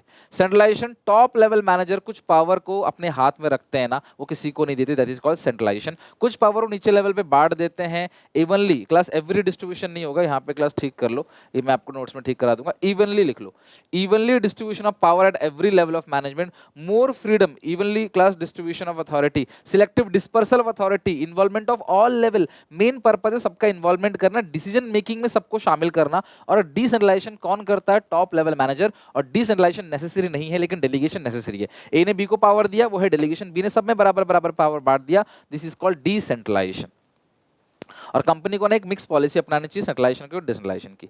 रिलेशनशिप की बात करें, डिसेंट्रलाइजेशन जो एक्सटेंशन ऑफ डेलीगेशन है, और डेलीगेशन नेसेसरी है लेकिन डिसेंट्रलाइजेशन नेसेसरी नहीं है। अगर छोटी कंपनी है तो डेलीगेशन ही होगा, उसमें डिसेंट्रलाइजेशन नहीं होगा। बेनिफिट क्या है डिसेंट्रलाइजेशन के, पहला एम्प्लॉय मोटिवेट होगा, ऑब्वियसली बिल्कुल डेलीगेशन जैसा है, डिसीजन मेकिंग बहुत फास्ट होगी, ऑटोनॉमी इसके अंदर थोड़ी ज्यादा होती है, बिकॉज एक लोग कई सारे लोगों को देख रहा होता है। एग्जिस्टिंग एम्प्लॉयज में एक मैनेजरल टैलेंट डेवलप हो जाता है, टॉप लेवल मैनेजर्स को रिलीफ मिलता है क्लास, क्योंकि वो मेन काम पे फोकस कर सकते हैं और कंपनी का ग्रोथ होगा, क्योंकि एम्प्लॉय का भी ग्रोथ हो रहा है, टॉप लेवल मैनेजर का भी ग्रोथ हो रहा है, डे टू डे काम जो है वो ना करके सिर्फ इंपॉर्टेंट मुद्दों पे फोकस कर रहे हैं। वो वर्कर के अंदर भी एक मैनेजर टैलेंट बन रहा है, तो ऑब्वियसली क्लास वर्कर ग्रो कर रहा है, और एम्प्लॉय ग्रो कर रहे हैं, तो कंपनी भी तो ग्रो करेगा।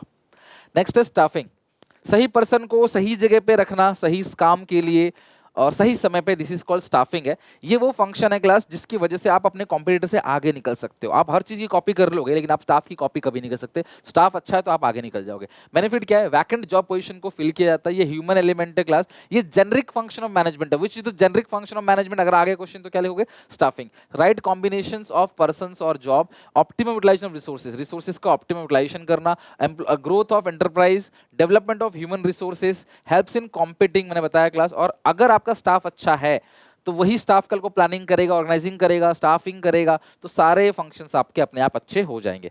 एचआरएम एक वाइडर टर्म है। जो बड़ी कंपनी होती है ना, वो स्टाफिंग फंक्शन को परफॉर्म नहीं करती, वो एचआरएम परफॉर्म करती है। एचआरएम स्टाफिंग से बड़ा है, अगर स्टाफिंग इतना है तो एचआरएम इतना है, तो स्टाफिंग जो है वो एचआरएम के अंदर इंक्लूड होता है। It refers to management of all the actions and decision related to human resources like need of employees in the organization, recruitment, selection, training, development, tracking the activities, compensation and rewarding. They also connect with the trade union, government and outside the world. Small companies staffing करती हैं, बड़ी company क्या करती हैं, HRM करती हैं। Staffing process, ये एक बच्चे ने मुझे बताया, मैं नाम भूल गया हूं लेकिन कमेंट मैंने पिन कर दिया उस बच्चे का, ठीक है, बच्चा बच्ची जो भी है, थैंक यू सो मच बेटा, ये बहुत अच्छा लगा मुझे।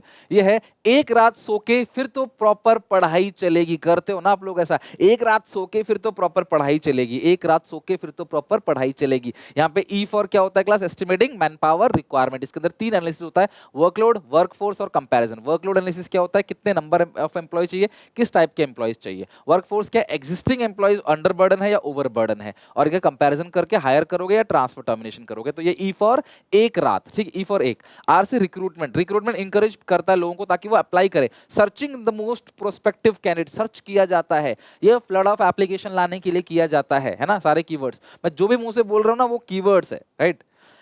दिस इज कॉल्ड रिक्रूटमेंट, एक रात, R for recruitment. S for selection, choosing the most prospective candidate, select करना कैंडिडेट को, और ये नेगेटिव प्रोसेस होता है, रिजेक्ट ज्यादा सिलेक्ट कम होते हैं। प्लेसमेंट ओरिएंटेशन यानी इंडक्शन ट्रेनिंग की जाती है, लोगों को जगह दिखाई जाती है उनकी, उनको ऑफिस कैबिन दिखाया जाता है और उनको सबसे मिलवाया जाता है। देन उनको ट्रेनिंग और डेवलपमेंट दी जाती है, उनके स्किल्स को इंप्रूव किया जाता है। फिर 3 स्टेप और भी होते हैं, परफॉर्मेंस अप्रेजल रिपोर्ट देखी जाती है वर्कर की, उस बेसिस पे उनका प्रमोशन और करियर प्लानिंग की जाती है, और फिर कॉम्पनसेशन दिया जाता है जो कि टाइम बेस्ड और परफॉर्मेंस बेस्ड है। टाइम के बेसिस पे per month per annum, performance के बेसिस पे इतना यूनिट बनाए तो इतने रुपए मिलेंगे। This 8 point are the process of staffing. सिर्फ सिलेक्शन प्रोसेस में आपको अच्छे से कराऊंगा क्लास अलग तरीके से, लेकिन बाकी सारे प्रोसेस जो है वो आपको अपने आप क्लास इसी कीवर्ड से कर लेना है। E for estimating man power requirement, R for recruitment, S for selection, F for क्या होता है क्लास, सिलेक्शन के बाद प्लेसमेंट एंड ओरिएंटेशन, सिलेक्शन के बाद हो गया प्लेसमेंट, ये क्लास फिर ये फिर की जगह फिर कर दो, प्लेसमेंट ओरिएंटेशन, उसके बाद ट्रेनिंग एंड डेवलपमेंट, फिर हो गया प्रॉपर, है ना, प्रॉपर मतलब परफॉर्मेंस, और पढ़ाई मतलब आपका प्रमोशन करियर प्लानिंग, और सी फॉर चलेगी मतलब कॉम्पनसेशन। फिर की जगह क्लास फिर कर, बस फिर कर दो, खत्म बात, प्लेसमेंट एंड ओरिएंटेशन, ठीक है। यहाँ पे एक ई के एक है ना, एक रात, यानी कि एक ई से ये जो ई के है ना, इसका मतलब ई उठा लो इसमें से, ये पहला आर ले लो, रिक्रूटमेंट, सिलेक्शन, प्लेसमेंट ओरिएंटेशन, फिर हो गया ट्रेनिंग एंड डेवलपमेंट, फिर हो गया क्लास प्रमोशन और करियर, ये हो गया class performance appraisal report, promotion career planning, और सी से क्या होता है क्लास कॉम्पनसेशन। एक रात सो के फिर तो पढ़ाई, प्रॉपर पढ़ाई करनी है। ओके अब इतना तो याद रख ही लोगे, आई होप ये निमोनिक आपको हेल्प करेगा। एलिमेंट्स ऑफ स्टाफिंग, ये आज ही देखा मैंने, तो मैंने कहा डिस्कस कर लेता हूं आप लोगों से। एलिमेंट ऑफ स्टाफिंग की बात करें, 3 एलिमेंट होते हैं स्टाफिंग के, रिक्रूटमेंट, सिलेक्शन और ट्रेनिंग। रिक्रूटमेंट 2 टाइप का होता है, कंपनी के अंदर से अगर भर्ती कर रहे हो तो internal source of recruitment, company के बाहर से भर्ती कर रहे हो तो external source of recruitment. Company के अंदर से 2 ही रास्ते हैं, ट्रांसफर और प्रमोशन। ट्रांसफर से क्या होता है, सैलरी वैलरी सब कुछ सेम होती है, जो हॉरिजॉन्टल होता है, यहाँ भी वही काम कर रहा था दूसरी जगह पोजीशन चेंज होती है बस। लेकिन प्रमोशन क्या होता है, एक एक्सटेंशन सेटिस्फेक्शन देता है, एक साइकोलॉजिकल एक मेंटल सेटिस्फेक्शन देता है, सैलरी बढ़ती है, रैंक बढ़ती है, परफॉर्मेंस बढ़ती है, अथॉरिटी, रिस्पॉन्सिबिलिटी सब कुछ बढ़ेगा इसके अंदर, वो वर्टिकल है, आप ऊपर की तरफ शिफ्ट हो जाते हो। फायदा क्या है कंपनी के अंदर से लेने में, सस्ता पड़ेगा, टाइम कम लगेगा क्लास, इसमें मोटिवेशन मिलेगा, एक्जिस्टिंग एम्प्लॉयज को ट्रेनिंग पे कम खर्चा करना पड़ेगा, लोग छोड़ के कम जाएंगे, और एग्जिस्टिंग वर्कर ना फैमिलियर रूल रेगुलेशन से, तो उसको क्लास ज़्यादा टाइम लगेगा नहीं सेटल होने में, छोड़ के भी नहीं जाएगा। डिसएडवांटेज क्या है, कोई फ्रेश आइडिया टैलेंट नहीं आएगा, चॉइस लिमिटेड है, नई कंपनी के लिए संभव ही नहीं है, और फ्रीक्वेंट ट्रांसफर करोगे लोग छोड़ के चला जाएगा, प्रोडक्टिविटी कम हो जाएगी। कंपनी के बाहर से लेते हैं, this is called external source of recruitment, जब आप एम्प्लॉयज को कंपनी के बाहर से हायर करते हो। इसके में अलग अलग तरीके क्या क्या है इसके अंदर, डायरेक्ट रिक्रूटमेंट, नोटिस बोर्ड पे गेट के बाहर एक नोटिस चिपका देते हो अनस्किल्ड लोगों के लिए, क्या आओ आके इंटरव्यू दो और काम करो। कैजुअल कॉलर क्या होता है, अनसोलिसिटेड एप्लीकेंट, जो रिमेनिंग एप्लीकेंट बचे हुए हैं, जो भी रिमेनिंग एप्लीकेंट्स हैं जो बचे हुए हैं, आप जैसे मान लो कि आपको 100 लोगों की जरूरत है, आपके पास एप्लीकेशन 2000 आ गए, तो बाकी 1900 एप्लीकेशन जो बचे हुए हैं ना, उनका रेज्यूमे बायोडाटा बचा हुआ है, उनमें से जब हम कॉल करके बुलाते हैं, this is called casual caller. Keyword क्या, अनसॉलिसिटेड एप्लीकेंट्स। मीडिया एडवर्टाइजमेंट और न्यूज़पेपर में ऐड देना, एम्प्लॉयमेंट एक्सचेंज, गवर्नमेंट की एजेंसीज होती है, वहां पे आपको ऐड देना होता है। प्लेसमेंट एजेंसी बेसिकली मिडिल और लोअर लेवल एम्प्लॉयज के लिए कौन सा सुटेबल होता है, प्लेसमेंट एजेंसीज, ये पैसे लेंगे आपकी जॉब लगवा देंगी। Campus recruitment basically college, university, IT, इनका क्या होता है, कॉम्बिनेशन होता है, तो कंपनी वाले आपके पास आएंगे फाइनल ईयर के अंदर और आपको क्लास वहीं पे जॉब मिल जाएगी, this is called campus placement. PK का सॉरी पीके कह रहा हूं, 3 इडियट का इसमें आपको एग्जांपल देता हूं। Recommendation from present employ, existing employ से रिकमेंडेशन लेना। ठेकेदार जो अनस्किल्ड लोगों को बल्क में शॉर्ट नोटिस पे लेके आता है, टीवी पे ऐड करने से फ्लड ऑफ एप्लीकेशन आ जाता है, और इंटरनेट पे भी आप ऐड कर सकते हो, like Google for job, LinkedIn हो गया, क्लास naukri.com जैसी जगह पे आप ऐड पब्लिश कर सकते हो। एडवांटेज क्या है बाहर से लेने में, फ्रेश टैलेंट आएगा, इसको लेटेस्ट टेक्नोलॉजिकल नॉलेज होगी, वाइडर चॉइस है, बाहर से बहुत बड़ा चॉइस आपके पास, क्वालिफाइड पर्सनल है, और लेटेस्ट टेक्नोलॉजिकल नॉलेज होगा, उनके अंदर कंपटीशन की भावना भी होगी, यंग होंगे ना, कंपटीशन की स्पिरिट उनके अंदर ज्यादा होगी। घाटा क्या है, एग्जिस्टिंग एम्प्लॉयज का मोरल डाउन हो जाएगा कि यार हमको क्यों प्रमोट नहीं किया, इसको क्यों रख लिया, महंगा पड़ता है, समय बहुत लगता है, ट्रेनिंग पे काफी खर्चा करना पड़ेगा, और कई बार नया एम्प्लॉय रूल रेगुलेशन में ढल नहीं पाता और छोड़ के चला जाता है। सिलेक्शन प्रोसेस, इसको आप ऐसे याद करो कि आप जा रहे हो किसी कंपनी में नौकरी के लिए। सबसे पहले क्या होगा, आपको कमरे में बुला के एक बेसिक चीजें पूछी जाएंगी। This is called preliminary screening. Reject करने के लिए होता है अनक्वालिफाइड, अनसोलिसिटेड और मिसफिट कैंडिडेट, जो जॉब के लिए फिट ही नहीं है। हमने बोला ग्रेजुएशन वो 12th वाले आ रहे हैं, तो उनको रिजेक्ट करने के लिए क्या होता है, प्रिलिमिनरी स्क्रीनिंग, जहां पे बेसिक क्वेश्चन पूछ के एम्प्लॉयज को निकाल दिया जाता है।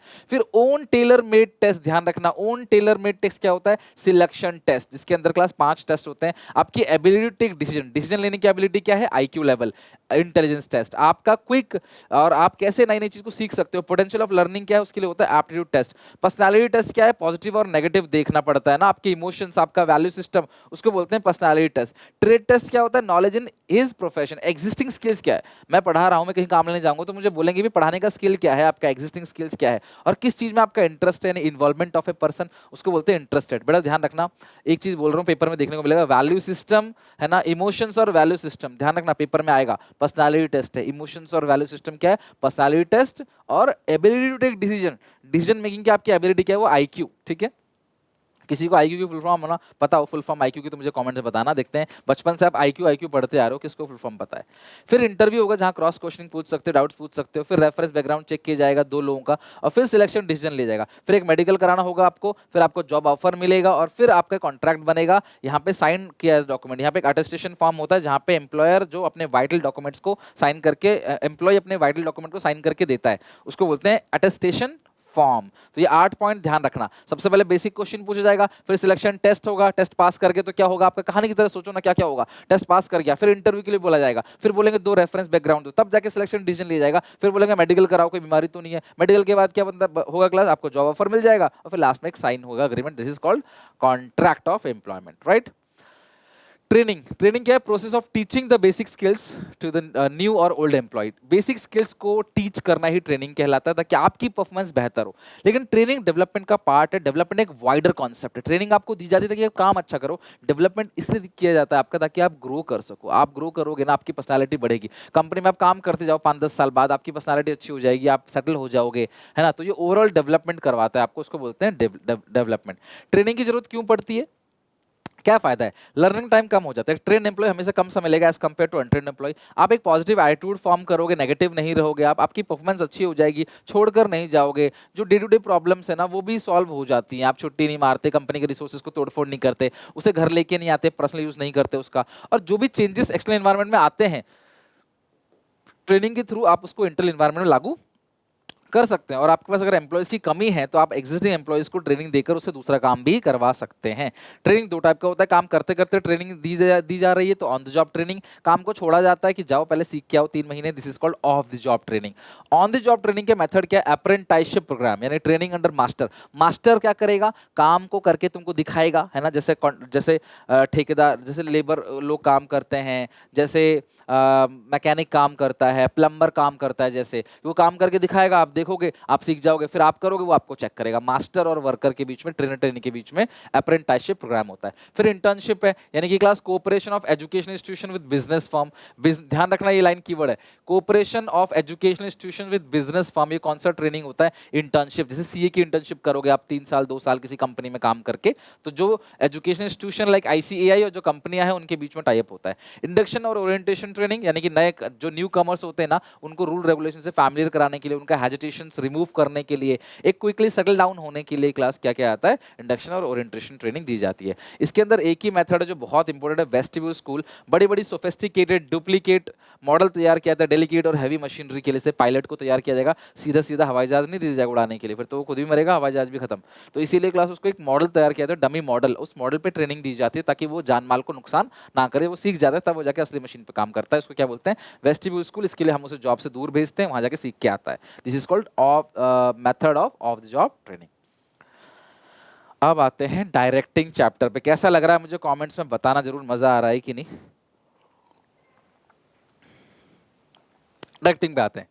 डायरेक्टिंग लोगों को बताता है, ये भी एक ह्यूमन एलिमेंट है, कि और कि काम कैसे करना है, साथ में चेक करता है कि लोग इस काम को अपनी बेस्ट ऑफ देयर एबिलिटी से कर रहे हैं या नहीं कर रहे। डायरेक्टिंग के फीचर्स की बात करूं, इनिशिएट एक्शन। डायरेक्टिंग काम को शुरू करता है, इनिशिएट एक्शन। कंटिन्यूअस एक्टिविटी है, परवेसिव है, बिल्कुल मैनेजमेंट की तरह। टॉप टू बॉटम, दिशा ऊपर से हमें नीचे, नीचे से मिलती है, आप नीचे वाला ऊपर वाले को आपको नहीं गाइड करेगा। परफॉर्मेंस ओरिएंटेड और ह्यूमन एलिमेंट है, as same to same in staffing. Importance की बात करें, ये एक्शन लेने में हेल्प करता है, ये एक्चुअल है जहाँ पे बिना डायरेक्टिंग के एम्प्लॉय काम शुरू नहीं करेगा, उसको डायरेक्ट किया जाता है, एक्शन यहाँ पे लेने में हेल्प की जाती है। एम्प्लॉयज के एफर्ट को जोड़ा जाता है, एम्प्लॉयज को मोटिवेट किया जाता है, ऑर्गेनाइजेशन में स्टेबिलिटी क्रिएट की जाती है, क्रिएट बैलेंस बिटवीन टॉप और लोअर लेवल, उनके बीच में ना जो एक बैलेंस क्रिएट किया जाता है, और जो भी चेंजेस एक्सटर्नल एनवायरनमेंट में आए हैं डायरेक्टिंग के थ्रू, उनको इंटरनल एनवायरनमेंट में लागू किया जा सकता है। तो आपने देखा होगा फीचर्स आर कॉमन, इसीलिए मैंने सारे के सारे फीचर्स की वीडियो भी आज रात को डाल देनी है, रात को 9 बजे कोशिश करूंगा सारे फीचर्स की वीडियो डाल दूं, एक ही वीडियो के अंदर सारे के सारे फीचर्स जितने भी हैं, क्योंकि आप, मुझे पता है आपको दो फीचर में दिक्कत आती है ना, मुझे पता है, मैं आपको जानता हूं, एक प्रिंसिपल ऑफ मैनेजमेंट में, दूसरा बिजनेस एनवायरनमेंट में, वो करा दूंगा शाम को अच्छे से। डायरेक्टिंग की बात करें, इसके 4 एलिमेंट है, supervision, motivation, communication, leadership. Supervision हमें नहीं पढ़ना सिलेबस के अंदर, लेकिन इसका मतलब जान लो, इंस्ट्रक्ट करना, गाइड करना, मॉनिटर करना और ऑब्जर्व करना एम्प्लॉयज को जब वो परफॉर्म कर रहे हो, उसको क्या बोलते हैं, सुपरविजन। मोटिवेशन क्या है, it can be defined as stimulating, inspiring and inducing the employees to perform their best ability. Motivation के अंदर क्या होता है, स्टिमुलेट करना, इंस्पायर करना, इंड्यूस करना एम्प्लॉयज को, ताकि वो अपनी बेस्ट एबिलिटी से परफॉर्म कर सके। मोटिवेशन एक साइकोलॉजिकल टर्म है, जिसका मतलब है इसको फोर्स नहीं कर सकते एम्प्लॉय को, पर ये अंदर से आता है। मोटिवेशन पॉजिटिव भी हो सकता है, नेगेटिव भी हो सकता है। मोटिवेशन क्यों किया जाता है, गोल को अचीव करने के लिए। फीचर्स क्या है, गोल ओरिएंटेड, ये इंटरनल फीलिंग है, अगर धक्के मारे घर से निकाल देंगे आपको, अगर आप इस अच्छे नंबर लेके नहीं आए तो नेगेटिव मोटिवेशन, आपको एक अच्छी कार गिफ्ट करेंगे, पॉजिटिव मोटिवेशन, एक अच्छा फोन देंगे, पॉजिटिव मोटिवेशन। ये कॉम्प्लेक्स प्रोसेस है, उलझा हुआ प्रोसेस है, कंटिन्यूअस है, और ये according to need of employ जो है वो चेंज होता रहता है। मुझे बताना कमेंट सेक्शन में किस किस को घर से नेगेटिव मोटिवेशन मिलता है कि भैया गाँव भेज देंगे, खेतों में काम करना जाके, वहां पे आगे नहीं पढ़ाएंगे, अपनी कंपनी में काम करवाएंगे, वहीं जाके काम करना फिर तुम। ये सब चीजें कहाँ होता है ना, ये सब लेबरी करना, ये सब क्या है, नेगेटिव मोटिवेशन है। और जो अमीर लोग होते हैं, भैया बड़ा पास हो जाओ, आपको कार गिफ्ट करेंगे, आईफोन गिफ्ट करेंगे, ये सब चीजें, आप अब्रॉड भेजेंगे पढ़ाई के लिए, ये सब पॉजिटिव मोटिवेशन। और दोनों काम करता है। कई बार जब शेर आपके पीछे पड़ जाता है ना, तो आप उसेन बोल्ट से भी तेज भाग सकते हो जान बचाने के लिए, उस टाइम पे भाग सकते हो, नॉट ऑलवेज ट्रू, बट लेकिन ये है एक नेगेटिव मोटिवेशन, तो काम उससे होता भी है। मैस्लो साहब ने नीड हिरार्की थ्योरी दी है मोटिवेशन की। ये साहब कहते हैं कि वर्कर की नीड को देखो, उस नीड को पूरा करो, लेकिन नीड लाइन बाय लाइन पूरी करना और सारी पूरी मत करना। और एक नीड पूरी होगी तो फिर दोबारा उस नीड से वो मोटिवेट नहीं होगा, उसको आगे चलना पड़ेगा दूसरी नीड के लिए। इंसान की नीड हमेशा बढ़ती है, राइट, तो उस हिसाब से आपको मोटिवेट करना है। तो सबसे पहला physiological need, food, cloth, shelter, रोटी, कपड़ा, मकान। ये क्लास मॉनेटरी, पैसे से ही किया जा सकता है, आप पैसे से ही क्लास इस काम को आप कर सकते हो। Safety security needs, job security, future psychological, future physiological need पूरी हो, उसके लिए अच्छी सैलरी वगैरह दो, परमानेंट कर दो एम्प्लॉय को, वो होता है safety security needs. Social need, इसको बिलोंगिंगनेस नीड बोलते हैं, फॉर्मल और informal get together, team work, social relationship, ये हो गया सोशल नीड। ये पूरी हो जाएगी, फिर उसे इज्जत चाहिए। स्टीम नीड, रेस्पेक्ट इन group, satisfy through non monetary, ये नॉन मॉनेटरी इंसेंटिव से पूरा किया जाता है। फिर लास्ट में जो वो चाहता है वो बन जाता है, this is called self actualisation need, जो बनना चाहता है वो बन गया। ये पांचों नीड लाइन बाय लाइन निकलनी पड़ेगी, physiological need, safety security need, social need, esteem need और self actualisation need, PSSES, okay. और हर चीज में निमोनिक कोड मत ढूंढो, सारे निमोनिक कोड ढूंढोगे ना तो फिर निमोनिक ही भूल जाओगे आप। तो कुछ कुछ चीजें ऐसी होती है जिनके लिए हम निमोनिक कोड याद करते हैं तो मजा आता है, सब में करोगे ना फिर बोरिंग हो जाएगा। फाइनेंशियल इंसेंटिव, वर्कर को मोटिवेट करने के लिए अगर हम पैसे से उनको मोटिवेट कर रहे हैं, this is called financial incentive. Other than money अगर हम उनको मोटिवेट कर रहे हैं, this is called non financial incentive. जो पहला है वो है पे अलाउंसेस, यानी कि रेगुलर इंक्रीमेंट। उनकी सैलरी में एक डीए होता है, डियरनेस अलाउंसेस को महंगाई भत्ता बोलते हैं। सैलरी में रेगुलर इंक्रीमेंट करोगे ना वो मोटिवेट होगा। अभी सैलरी 50,000, अगले साल 55,000, 60,000 हो जाएगी तो मोटिवेट होगा। प्रॉफिट शेयरिंग, एक लिमिट तक प्रॉफिट आप अपने पास रखो, बाकी जो प्रॉफिट एक्स्ट्रा आया है उसको क्या आप एम्प्लॉय में बांट दो। Bonus, one time extra payment साल भर में दिवाली टाइम पे। को पार्टनरशिप स्टॉक ऑप्शन, यानी कि ये एक ऐसा पॉइंट है, एक ऐसा मोटिवेशन है जहां पे एम्प्लॉय को सस्ते में शेयर्स दिए जाते हैं, और शेयर्स मिलने का मतलब वो कंपनी के मालिक जैसी फीलिंग आती है, feeling of belongingness, feeling of ownership, इसके अंदर आता है। को पार्टनरशिप है, स्टॉक ऑप्शन है स्टॉक प्लान में। कमीशन सेल्स पर्सन को दी जाती है। Productivity link with wage incentive, यानी कि ज्यादा काम करोगे तो ज्यादा सैलरी मिलेगी आपको, हायर रेट से काम करोगे ना, ज्यादा प्रोडक्शन करोगे तो हायर सैलरी मिलेगी। Retirement benefit, pension, PF, gratuity retirement time में मिलता है। और पर्क्विजिट्स का मतलब क्या, medical facility, free education allowances, housing facility, घर दिया जाएगा, गाड़ी दी जाएगी, ड्राइवर दिया जाएगा, ये सारी की सारी फ्रिंज बेनिफिट्स हैं, इसको बोलते हैं पर्क्विजिट्स। अब नॉन फाइनेंशियल बिना पैसे दिए भी तो मोटिवेट कर सकते हैं, तो नॉन फाइनेंशियल इंसेंटिव क्या क्या है? Status, rank, authority, responsibility. आपका एक स्टेटस हो, आपका एक ओहदा हो, रैंक हो, पैसे नहीं दिए जा रहे, बस आपको रैंक 1 बना दिया एम्प्लॉयज में, आप मोटिवेट हो जाओगे। आपके फ्यूचर को बेहतर बनाने की अपॉर्चुनिटी दे दी कि आप अच्छा काम करोगे, आपका प्रमोशन होगा, किया नहीं है, सिर्फ मौका दिया है। Employ recognition, most most most important. Employees को कॉन्ग्रेचुलेट करो अच्छे काम के लिए, उनको टी शर्ट, मेडल, शील्ड दो, क्लास मोमेंटोस को शेयर करो, है ना। गिफ्ट्स जो है वो आप उनको दे सकते हो, स्पेशल रिगार्ड हो गया, एम्प्लॉय ऑफ द मंथ का टैग दे दो, बेस्ट परफॉर्मेंस, कोई कैप, कोई क्लास लेबल लगा दो, उनका डिस्प्ले बोर्ड पे नाम छपवा दो। ये सारी की सारी चीजें क्या होती है? Employ recognition. कोई मिस्टेक अगर किया हुआ है तो उसको कॉल हिम और पर्सनली डांटो उसको कैबिन में बुला के, ये भी इसी के अंदर आता है। गलती कर रहे हो, भरेआम, अब मान लो आपने कोई गलती की, टीचर ने आपको भरेआम स्कूल में बुला के बेइज्जती की, तो दुख होता है ना। पर्सनली बुला देगा तो आपके अंदर एक अच्छी फीलिंग आएगी, वो नहीं करोगे फिर। जॉब सिक्योरिटी भी एक तरीके का क्या है? नॉन फाइनेंशियल इंसेंटिव है। हालांकि सरकारी नौकरी में जो काम करते हैं लोग उसका मिसयूज भी करते हैं। एम्प्लॉय पार्टिसिपेशन, डिसीजन मेकिंग में उसको पार्टिसिपेट करवाओ। ऑर्गेनाइजेशन क्लाइमेट यानी कि अगर अच्छे अप्रोच रखो, एक हेल्दी रिलेशनशिप रखो सुपीरियर सबऑर्डिनेट के बीच में। जॉब इनरिचमेंट, जॉब ऑटोनॉमी यानी कि मोर फ्रीडम दो, अलग अलग चैलेंजिंग जॉब दो, इंटरेस्टिंग जॉब दो। एक ही जॉब करते करते इंसान बोर हो जाता है, 20 साल काम करता है वो लगभग। एम्प्लॉय एम्पावरमेंट यानी ऑटोनॉमी ज्यादा दो और सबऑर्डिनेट को पावर ज्यादा दो। जब पावर की बात होती है उसको बोलते हैं empowerment. Leadership style refers to leaders behaviour pattern. Leadership style depend upon the type of followers. भाई लीडरशिप स्टाइल, लीडरशिप होता है क्या? इन्फ्लुएंस करता है बिहेवियर को। वॉलंटरीली वो स्ट्राइव करे, ऑर्गेनाइजेशन के इंटरेस्ट पे काम करे। कीवर्ड मैंने बना दिया था सुबह, आज समझ आ गया होगा आपको। वॉलंटरी वो काम करता है ऑर्गेनाइजेशन गोल को अचीव करने के लिए। This is called leadership. अलग अलग स्टाइल है। ऑटोक्रेटिक में क्या होता है क्लास? ये जो लीडर है ना, इनको काम दे देता है, कहता है भैया जो काम दिया चुपचाप करके दो, कोई सवाल मत पूछना, जो काम दिया करोगे रिवॉर्ड मिलेगा, नहीं तो पेनाल्टी लगेगी। इसको बॉस सेंटर लीडरशिप बोलते हैं।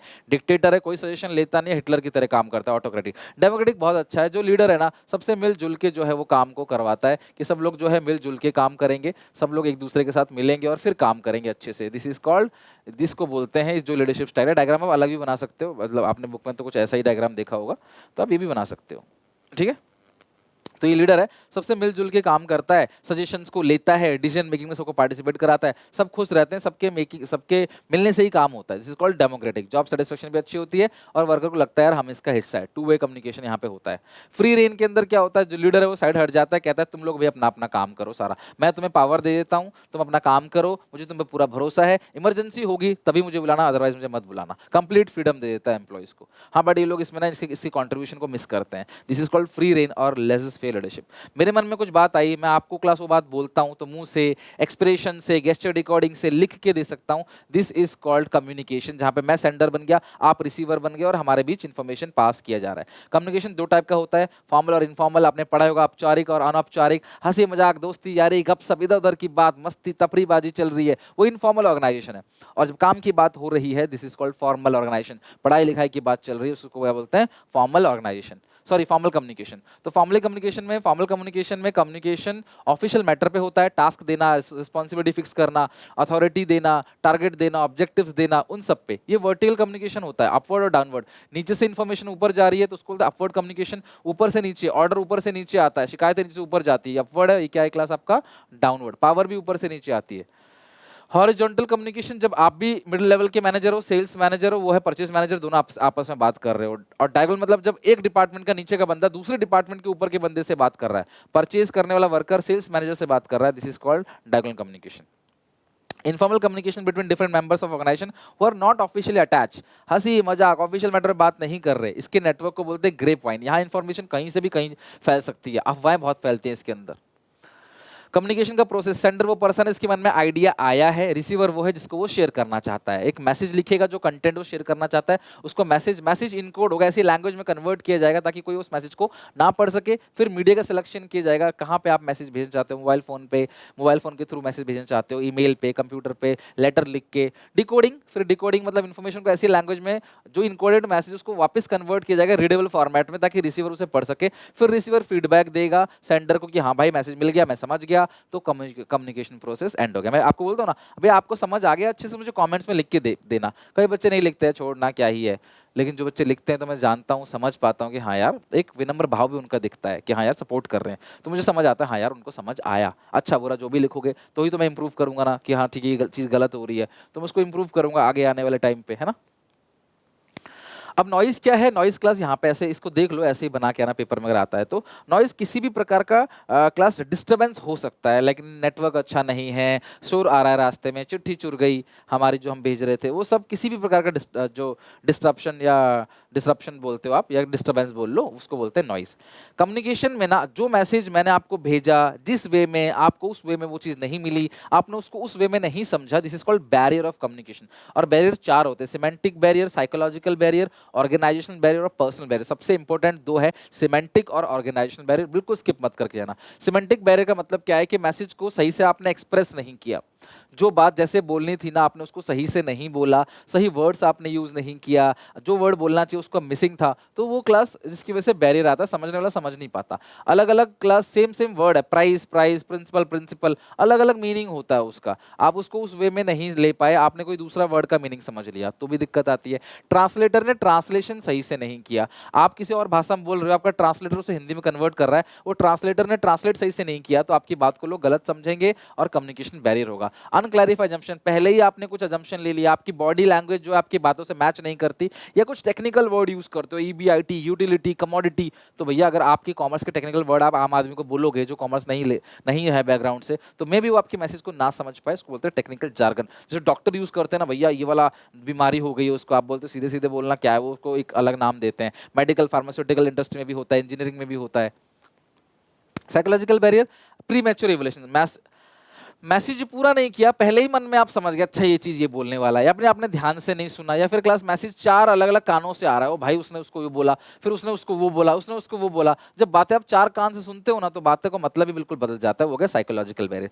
कंपनी की खुद की पॉलिसी ऐसी है, रूल रेगुलेशन ऐसे है कि फ्री में आप किसी से बात नहीं कर सकते, फ्रीली आपको टाइम लगता है। स्टेटस डिफरेंस वाले बड़े लोग छोटे लोगों से बात नहीं करते, ये चीज तो आपने रियल लाइफ में लिखी होगी, जो आपसे बड़ा है आप उसको मैसेज करो, फोन करो, आपको फोन नहीं उठाता, बिजी रहेगा, लेकिन जो उससे बड़ा है वो उसको कॉल करेगा ना, वो तुरंत उठा लेगा, तुरंत बात कर लेगा।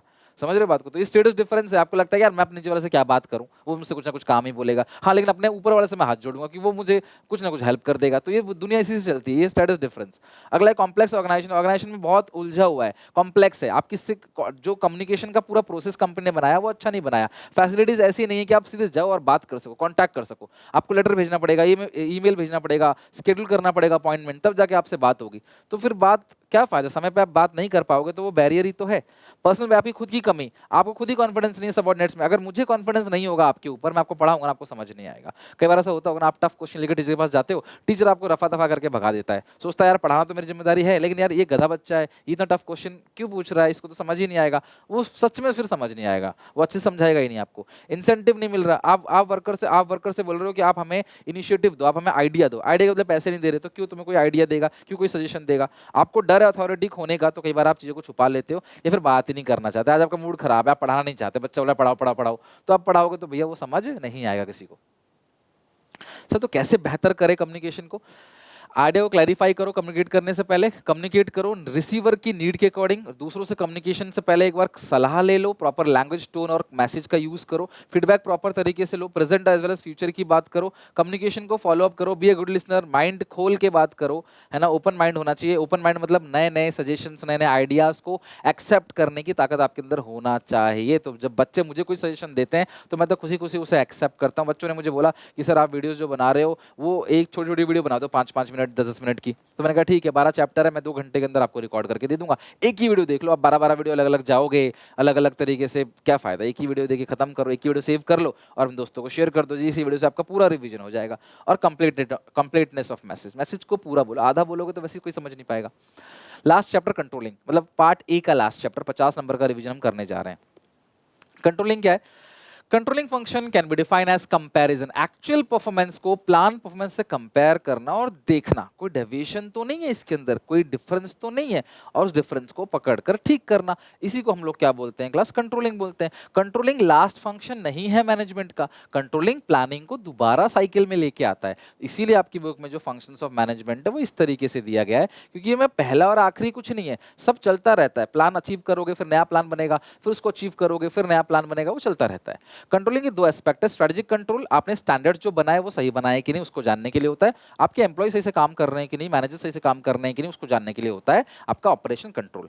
अगर मैं नेचर की बात करूं, कंट्रोलिंग गोल ओरिएंटेड प्रोसेस है, कंट्रोलिंग परवेसिव है, कंट्रोलिंग कंटिन्यूअस है और कंट्रोलिंग बैकवर्ड भी है और फॉरवर्ड भी है। कंट्रोलिंग हमेशा हमेशा हम लोग करते हैं ताकि फ्यूचर प्लानिंग बेहतर हो सके, तो ये फॉरवर्ड लुकिंग हो गया, और प्लानिंग को देख के कंपेयर करते हैं एक्चुअल परफॉर्मेंस से, तो वो होगा बैकवर्ड लुकिंग। कुछ बच्चों ने मुझे बोला सर लिमिटेशंस ऑफ कंट्रोलिंग भी करा दो, इंपॉर्टेंट है, तो जो मैं लाइव रिवीजन लूंगा ना बेटा, मैं प्रॉपर तरीके से नोट्स बना रहा था, अभी बने नहीं, जैसे ही बनेंगे नोट्स में मैं जो लाइव क्लास लूंगा 21 तारीख को सुबह, मैं उसमें लिमिटेशंस ऑफ कंट्रोलिंग भी करा दूंगा। मैं नहीं चाहता एक सिंगल नंबर का छूटे, जनरली वो आता नहीं इसलिए नहीं कराया, सीयूटी में कराता हूं क्योंकि वहां आता है।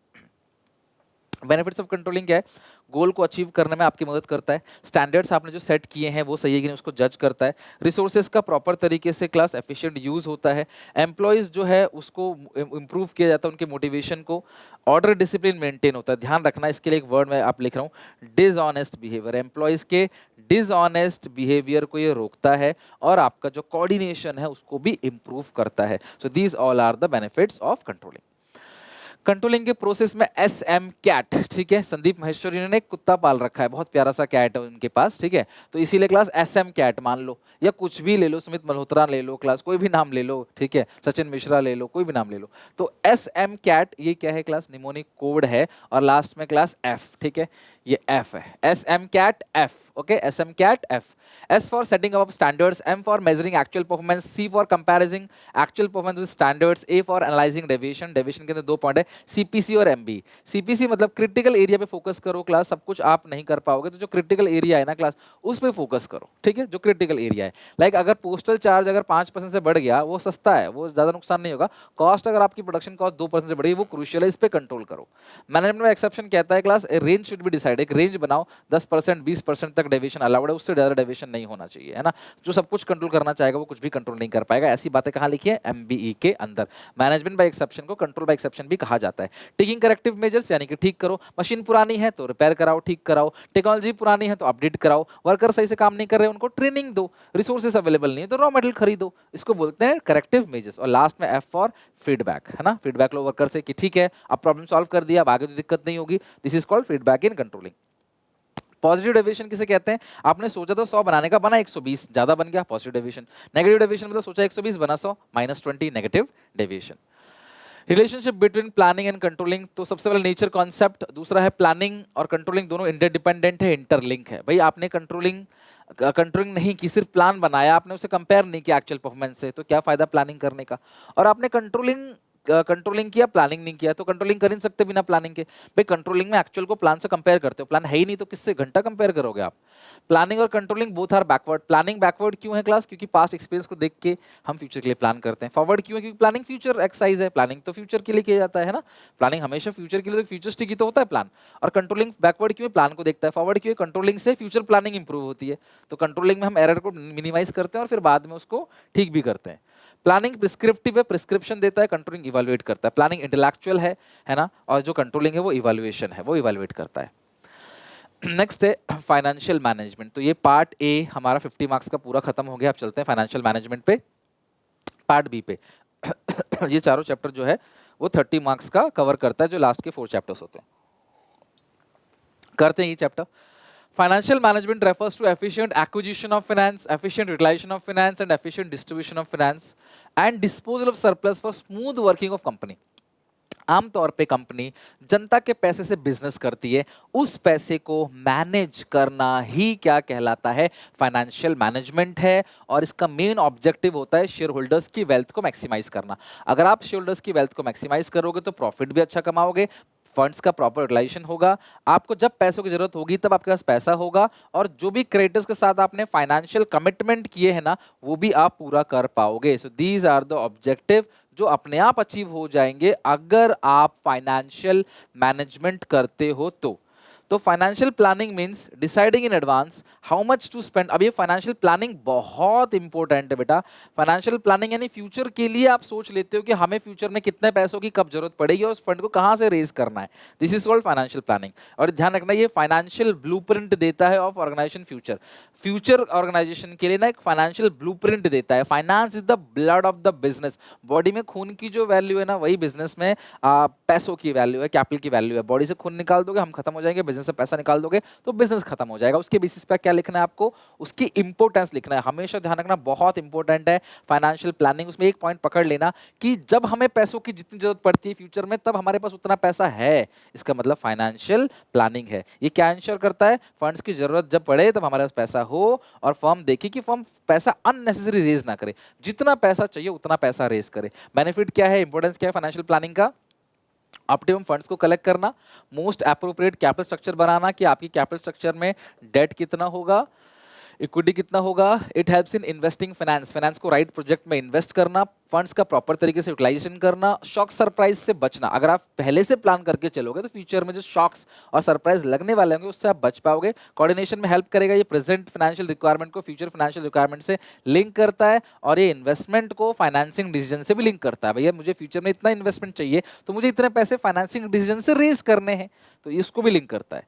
अच्छा, फाइनेंशियल डिसीजन तीन होते हैं, इन्वेस्टमेंट डिसीजन अगर शॉर्ट टर्म के लिए, लॉन्ग टर्म के लिए है तो उसको बोलते हैं capital budgeting decision, financing decision funds कहां से रेज करना है, डेट और इक्विटी, डिविडेंड डिसीजंस पैसे कितने जनता को बांटने हैं इन फॉर्म ऑफ डिविडेंड और कितना पैसा रिटेन करके रखना है। फैक्टर्स अफेक्टिंग इन्वेस्टमेंट डिसीजन के अंदर नए नए कंपनी को, नए नए मैन्युफैक्चरिंग असेट्स को खरीदना, फिक्स असेट्स को खरीदना, उसे बोलते हैं फैक्टर अफेक्टिंग इन्वेस्टमेंट और capital budgeting decision.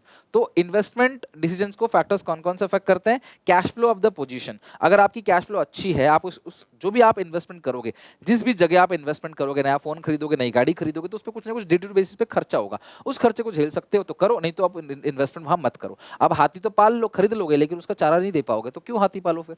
Return on investment, her investment पे एक रिटर्न मिलता है, तो जहां रिटर्न ज्यादा होगा वहां इन्वेस्टमेंट करोगे, आरओआई बढ़ेगा तो ही क्लास ऑफ इन्वेस्टमेंट बढ़ाओगे, and vice versa.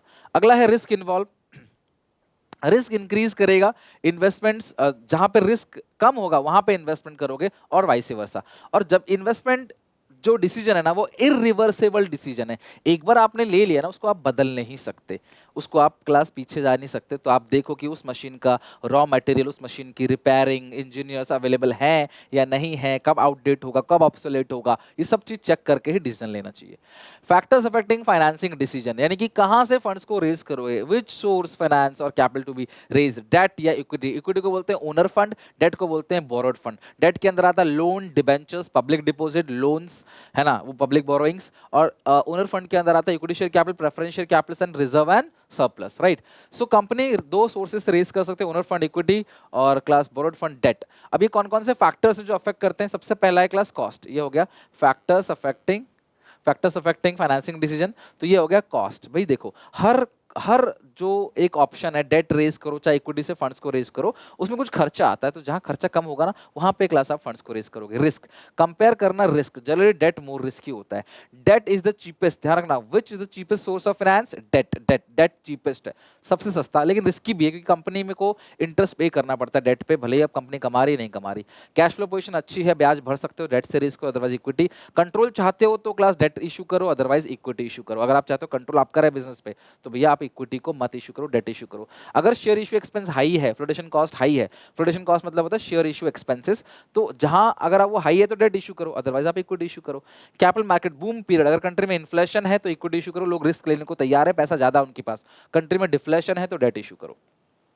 Fixed operating cost, high fixed operating cost है तो इक्विटी इशू करो, लो फिक्स्ड ऑपरेटिंग कॉस्ट है तो फिर डेट इशू करो। ऑपरेटिंग कॉस्ट मतलब क्या होता है, जहां पे आपको फिक्स अमाउंट ऑफ इंटरेस्ट भरना पड़ता है, पहले ही आप फिक्स अमाउंट ऑफ इंटरेस्ट बहुत भर रहे हो तो आप इक्विटी इशू करो और उधार मत लो, और पहले इंटरेस्ट नहीं भर रहे तो फिर आप डेट इशू कर दो, ठीक है। फैक्टर्स अफेक्टिंग डिविडेंड डिसीजन है ना, हाउ मच टू रिटेन, कितना पैसा बचाना है, how much to be distributed as free dividend, तो अर्निंग ज्यादा डिविडेंड बांटो, लेस अर्निंग तो लेस डिविडेंड बांटो। अगला stability of earning, earning stable है आपका, आप स्मूथ अर्न कर रहे हो, अर्निंग आपकी स्टेबल है तो ज्यादा डिविडेंड बांटो, अदरवाइज कम डिविडेंड बांटो। कैश फ्लो पोजीशन अच्छी है तो ज्यादा डिविडेंड बांटो, अदरवाइज कम। ग्रोथ अपॉर्चुनिटी बहुत इंपॉर्टेंट है class, this is most important. Future में आपको लग रहा है कि ग्रोथ करने के चांसेस हैं, फ्यूचर में लग रहा है तरक्की करने के चांसेस हैं, तो डिविडेंड को क्या बांटोगे। अगर आपको लग रहा है फ्यूचर में चांसेस हैं तो कम बांटो ना, बचा के रखो पैसे, चांसेस नहीं तो बांटते जाओ पैसे को। स्टेबिलिटी ऑफ डिविडेंड, आप चाहते हो कि डिविडेंड हमेशा स्टेबल रहे, हम कभी डिविडेंड कम ना दें, हम भले ही ज्यादा कमाए चाहे कम कमाए, हमारी ये पॉलिसी कि हम डिविडेंड आपको कम नहीं देंगे, तो डिविडेंड भले ही पैसा कम हो, प्रॉफिट कम हो, तो डिविडेंड आप प्रॉपर दोगे जो हर साल दे रहे थे।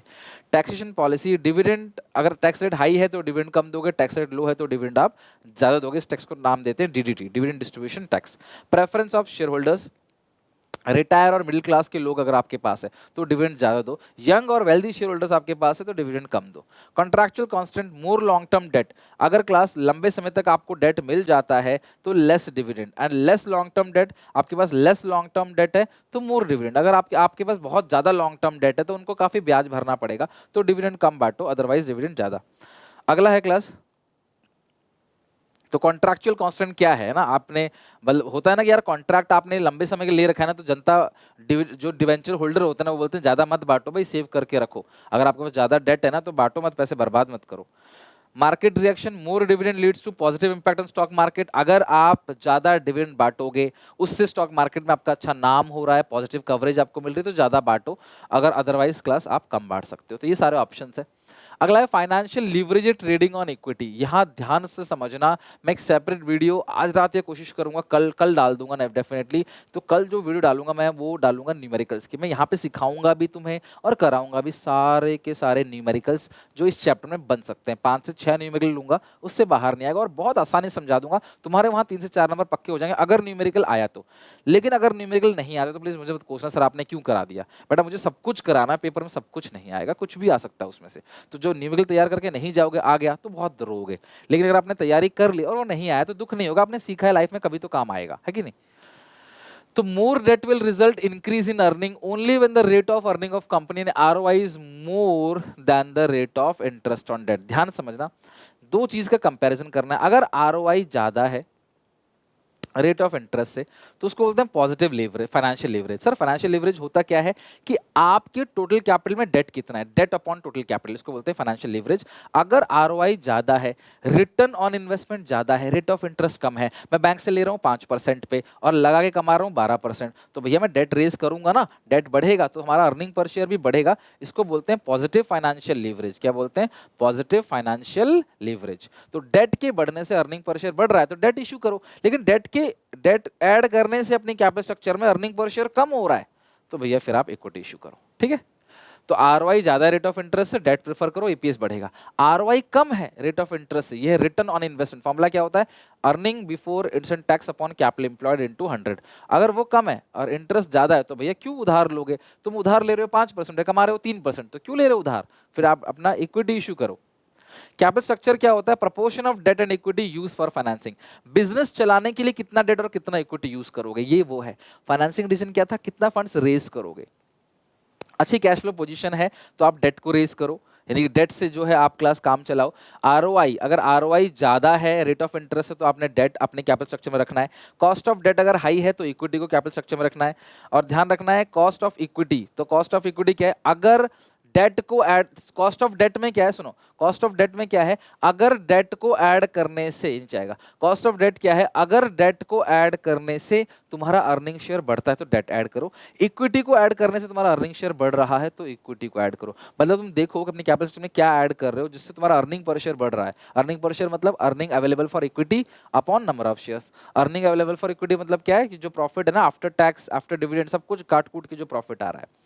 टैक्स रेट अगर ज्यादा है तो डेट इशू करो, क्योंकि डेट जो है ना, सॉरी ये जो डेट का यूज करो, डेट जो है वो आपके इंटरेस्ट को बढ़ाता है और इंटरेस्ट प्रॉफिट को कम करता है, कम प्रॉफिट कम टैक्स, तो टैक्स रेट हाई है तो डेट इशू करना है। कंट्रोल रखना चाहते हो तो डेट इशू करो, अदरवाइज इक्विटी। रिस्क अगर आप चाहते हो, देखो ज्यादा रिस्क किसके साथ कनेक्टेड होता है, डेट के साथ, तो आपने देखना आप कितना रिस्क ले सकते हो डेट इशू करके। स्टॉक मार्केट कंसिडरेशन, अगर क्लास कंडीशन इन्फ्लेशन है तो आप इक्विटी इशू करो, डिफ्लेशन है तो आप डेट्स को यूज कर सकते हो। फिक्स असेट्स खरीदने के लिए मुझे 50 करोड़ की जरूरत है, मैं बैंक से उधार लेने जा रहा हूं, तो दिस 50 करोड़ की requirement is called fixed capital requirement. Stock लाने के लिए मुझे 2 लाख की जरूरत है, मैं जा रहा हूं उधार लेने बैंक से, this is called working capital requirement. तो कौन कौन से ऐसे फैक्टर्स जो डिसाइड करेंगे कि फिक्स कैपिटल की रिक्वायरमेंट कितनी होगी, नेचर ऑफ बिजनेस। अगर मेरा दोस्त एक मैन्युफैक्चरिंग कंपनी चला रहा है तो उसको फिक्स कैपिटल की रिक्वायरमेंट ज्यादा होगी, और मैं ट्रेडिंग कंपनी चला रहा हूं तो मुझे फिक्स कैपिटल की रिक्वायरमेंट कम होगी। मेरा दोस्त बड़े स्केल पे काम कर रहा है उसको फिक्स कैपिटल रिक्वायरमेंट ज्यादा होगी, मैं कम स्केल पे काम कर रहा हूं उसको फिक्स कैपिटल रिक्वायरमेंट कम होगी। Technique of production, technique of production, capital intensive technique जो लोग यूज करते हैं उनको फिक्स कैपिटल की रिक्वायरमेंट ज्यादा होगी, लेबर इंटेंसिव टेक्निक जो लोग यूज करते हैं उनको फिक्स कैपिटल की रिक्वायरमेंट कम होगी। Technology upgradation, fast upgradation of technology, technology का फास्ट अपग्रेडेशन अगर हो रहा है, तेजी से टेक्नोलॉजी आप अपग्रेड करना चाहते हो, तो आपको फिक्स कैपिटल की रिक्वायरमेंट ज्यादा होगी। अगर आप चाहते हो नहीं हमें अपग्रेड नहीं करना, पुराने से भी काम चल जाएगा, तो फिक्स कैपिटल रिक्वायरमेंट कम होगी। फ्यूचर में ग्रोथ करना चाहते हो तो फिक्स कैपिटल रिक्वायरमेंट ज्यादा होगी, ग्रोथ अपॉर्चुनिटी नहीं है तो कम होगी। बिजनेस को डाइवर्सिफाई करना चाहते हो, नए नए प्रोडक्ट लॉन्च करना चाहते हो, तो फिक्स कैपिटल रिक्वायरमेंट ज्यादा होगी, नहीं तो कम होगी। लीजिंग फैसिलिटी, अगर आपको किराए पे असेट मिल जाता है ना लंबे समय के लिए, तो आपकी फिक्स कैपिटल रिक्वायरमेंट कम होगी, आप किराए पे ले लोगे। किराए पे नहीं मिलेगा तो फिर क्या होगी, ज्यादा होगी। आप कोलैब और जॉइंट वेंचर में बिलीव करते हो, कोलैबोरेशन करते हो, तो फिक्स कैपिटल रिक्वायरमेंट कम होगी। क्यों? आप कोलैब कर लोगे तो आधा आधा पैसा लगेगा, तो आपको इतनी फिक्स कैपिटल रिक्वायरमेंट जरूरत नहीं पड़ेगी। अकेले काम करोगे तो फिक्स कैपिटल रिक्वायरमेंट ज्यादा पड़ेगी जरूरत, ठीक है। वर्किंग कैपिटल क्या होता है? शॉर्ट टर्म इन्वेस्टमेंट डिसीजन को भी वर्किंग कैपिटल डिसीजन बोलते हैं। असेट्स में से लायबिलिटी घटा दो, current asset minus current liability. तो सबसे पहला है फैक्टर्स अफेक्टिंग वर्किंग कैपिटल। कौन कौन से फैक्टर्स हैं जो वर्किंग कैपिटल को अफेक्ट करते हैं? तो सबसे पहले नेचर ऑफ बिजनेस, जो ट्रेडिंग कंसर्न है या जो रिटेल शॉप है उनको वर्किंग कैपिटल की जरूरत कम होती है, और होलसेलर को वर्किंग कैपिटल की जरूरत ज्यादा होती है। स्केल ऑफ ऑपरेशन, बड़े स्केल पे काम कर रहे हो तो वर्किंग कैपिटल की रिक्वायरमेंट ज्यादा है, छोटे स्केल पे काम कर रहे हो तो वर्किंग कैपिटल रिक्वायरमेंट कम है। Business cycle fluctuation, boom period है, इन्फ्लेशन है, ज्यादा माल दुकान में रखना पड़ेगा, वर्किंग कैपिटल की रिक्वायरमेंट ज्यादा है। डिप्रेशन है, डिफ्लेशन है, तो वर्किंग कैपिटल रिक्वायरमेंट में जो है वो लेस वर्किंग कैपिटल है। अगला है seasonal factors, selling seasonal goods during peak season, more working capital require and vice वर्सा। ध्यान रखना, अगर पीक सीजन में तुम सामान बेच रहे हो, ज्यादा माल रखना पड़ेगा अपनी दुकान पे, ज्यादा वर्किंग कैपिटल की जरूरत पड़ेगी। ऑपरेटिंग साइकिल की लेंथ, जितना बड़ा ऑपरेटिंग साइकिल होगा उतनी ही ज्यादा आपको रिक्वायरमेंट होगी। Length of operating cycle, larger operating cycle more working capital, small operating cycle less working capital. Operating cycle क्या होता है? जब आपने माल खरीदा रॉ मटेरियल, उसको फिनिश गुड्स में कन्वर्ट करके बेचा, डेटर बनाया, उससे पैसा मिल गया, उसको बोलते हैं ऑपरेटिंग साइकिल। तो ऑपरेटिंग साइकिल जितना बड़ा होगा ना, वर्किंग कैपिटल की रिक्वायरमेंट उतनी ज्यादा होगी। ऑपरेटिंग साइकिल जितना छोटा होगा, वर्किंग कैपिटल की रिक्वायरमेंट उतनी ही कम होगी। Technique of production, labour intensive technique use करोगे तो मोर वर्किंग कैपिटल यूज होगा। अगर आप मशीन से काम कराओगे तो वर्किंग कैपिटल की रिक्वायरमेंट कम होगी, क्योंकि मशीन वेस्टेज जो है वो कम करते हैं। क्रेडिट अलाउड, अगर आप एक लिबरल क्रेडिट पॉलिसी यूज करते हो, अगर आप एक लिबरल क्रेडिट पॉलिसी कि ठीक है यार हम आपको उधार दे देंगे, तो भैया आपको खुद माल खरीदने के लिए उधार लेना पड़ेगा, वर्किंग कैपिटल की रिक्वायरमेंट ज्यादा होगी। लेकिन आप स्ट्रिक्ट पॉलिसी यूज करते हैं, उधार नहीं देंगे कैश ही दो, तो आप उसी से माल लाओगे, आपको खुद भी उधार नहीं लेना पड़ेगा, तो वर्किंग कैपिटल की रिक्वायरमेंट क्या होगी? कम। क्रेडिट अवेल, अगर आपको सप्लायर अच्छे समय लॉन्ग समय के लिए, लंबे टर्म के लिए उधार दे देता है, तो आपको वर्किंग कैपिटल की रिक्वायरमेंट नहीं होगी। सप्लायर उधार नहीं देगा तो आपको वर्किंग कैपिटल की रिक्वायरमेंट ज्यादा होगी। रॉ मटेरियल मार्केट में अवेलेबल है, जब चाहे तब खरीद सकते हो, तो भैया इजीली अवेलेबल है, तो वर्किंग कैपिटल की रिक्वायरमेंट कम होगी। लेकिन अगर रॉ मटेरियल इजीली अवेलेबल नहीं है, आपको स्टोर करके रखना पड़ता है घर पे, तो एक साथ आपको माल खरीद के लाना पड़ेगा, तो आपको वर्किंग कैपिटल की रिक्वायरमेंट ज्यादा होगी। कंपटीशन बहुत ज्यादा है तो ज्यादा माल रखना पड़ेगा, वर्किंग कैपिटल की रिक्वायरमेंट ज्यादा होगी। कंपटीशन लेस है तो भैया कम माल रखो तो भी चलेगा, आप अकेले मालिक हो, ग्राहक वेट कर लेगा 2 दिन, तो वर्किंग कैपिटल की रिक्वायरमेंट कम होगी। इन्फ्लेशन, इन्फ्लेशन है, ज्यादा माल भर के रखना है दुकान के अंदर, वर्किंग कैपिटल की रिक्वायरमेंट ज्यादा। डिफ्लेशन में वर्किंग कैपिटल की रिक्वायरमेंट कम। फ्यूचर में ग्रोथ अपॉर्चुनिटी है तो माल भर के रखोगे दुकान में, तो वर्किंग कैपिटल की रिक्वायरमेंट ज्यादा, अदरवाइज वर्किंग कैपिटल की रिक्वायरमेंट कम होगी। ठीक है, दैट्स इट। फाइनेंशियल मैनेजमेंट भी हमने खत्म कर लिया, बहुत बड़ा चैप्टर था। 3 चैप्टर बस आप और बचे हैं, थोड़ा पानी पी लेता हूं, फिर तीनों चैप्टर को अच्छे से रिवीजन करेंगे। नेक्स्ट है financial market.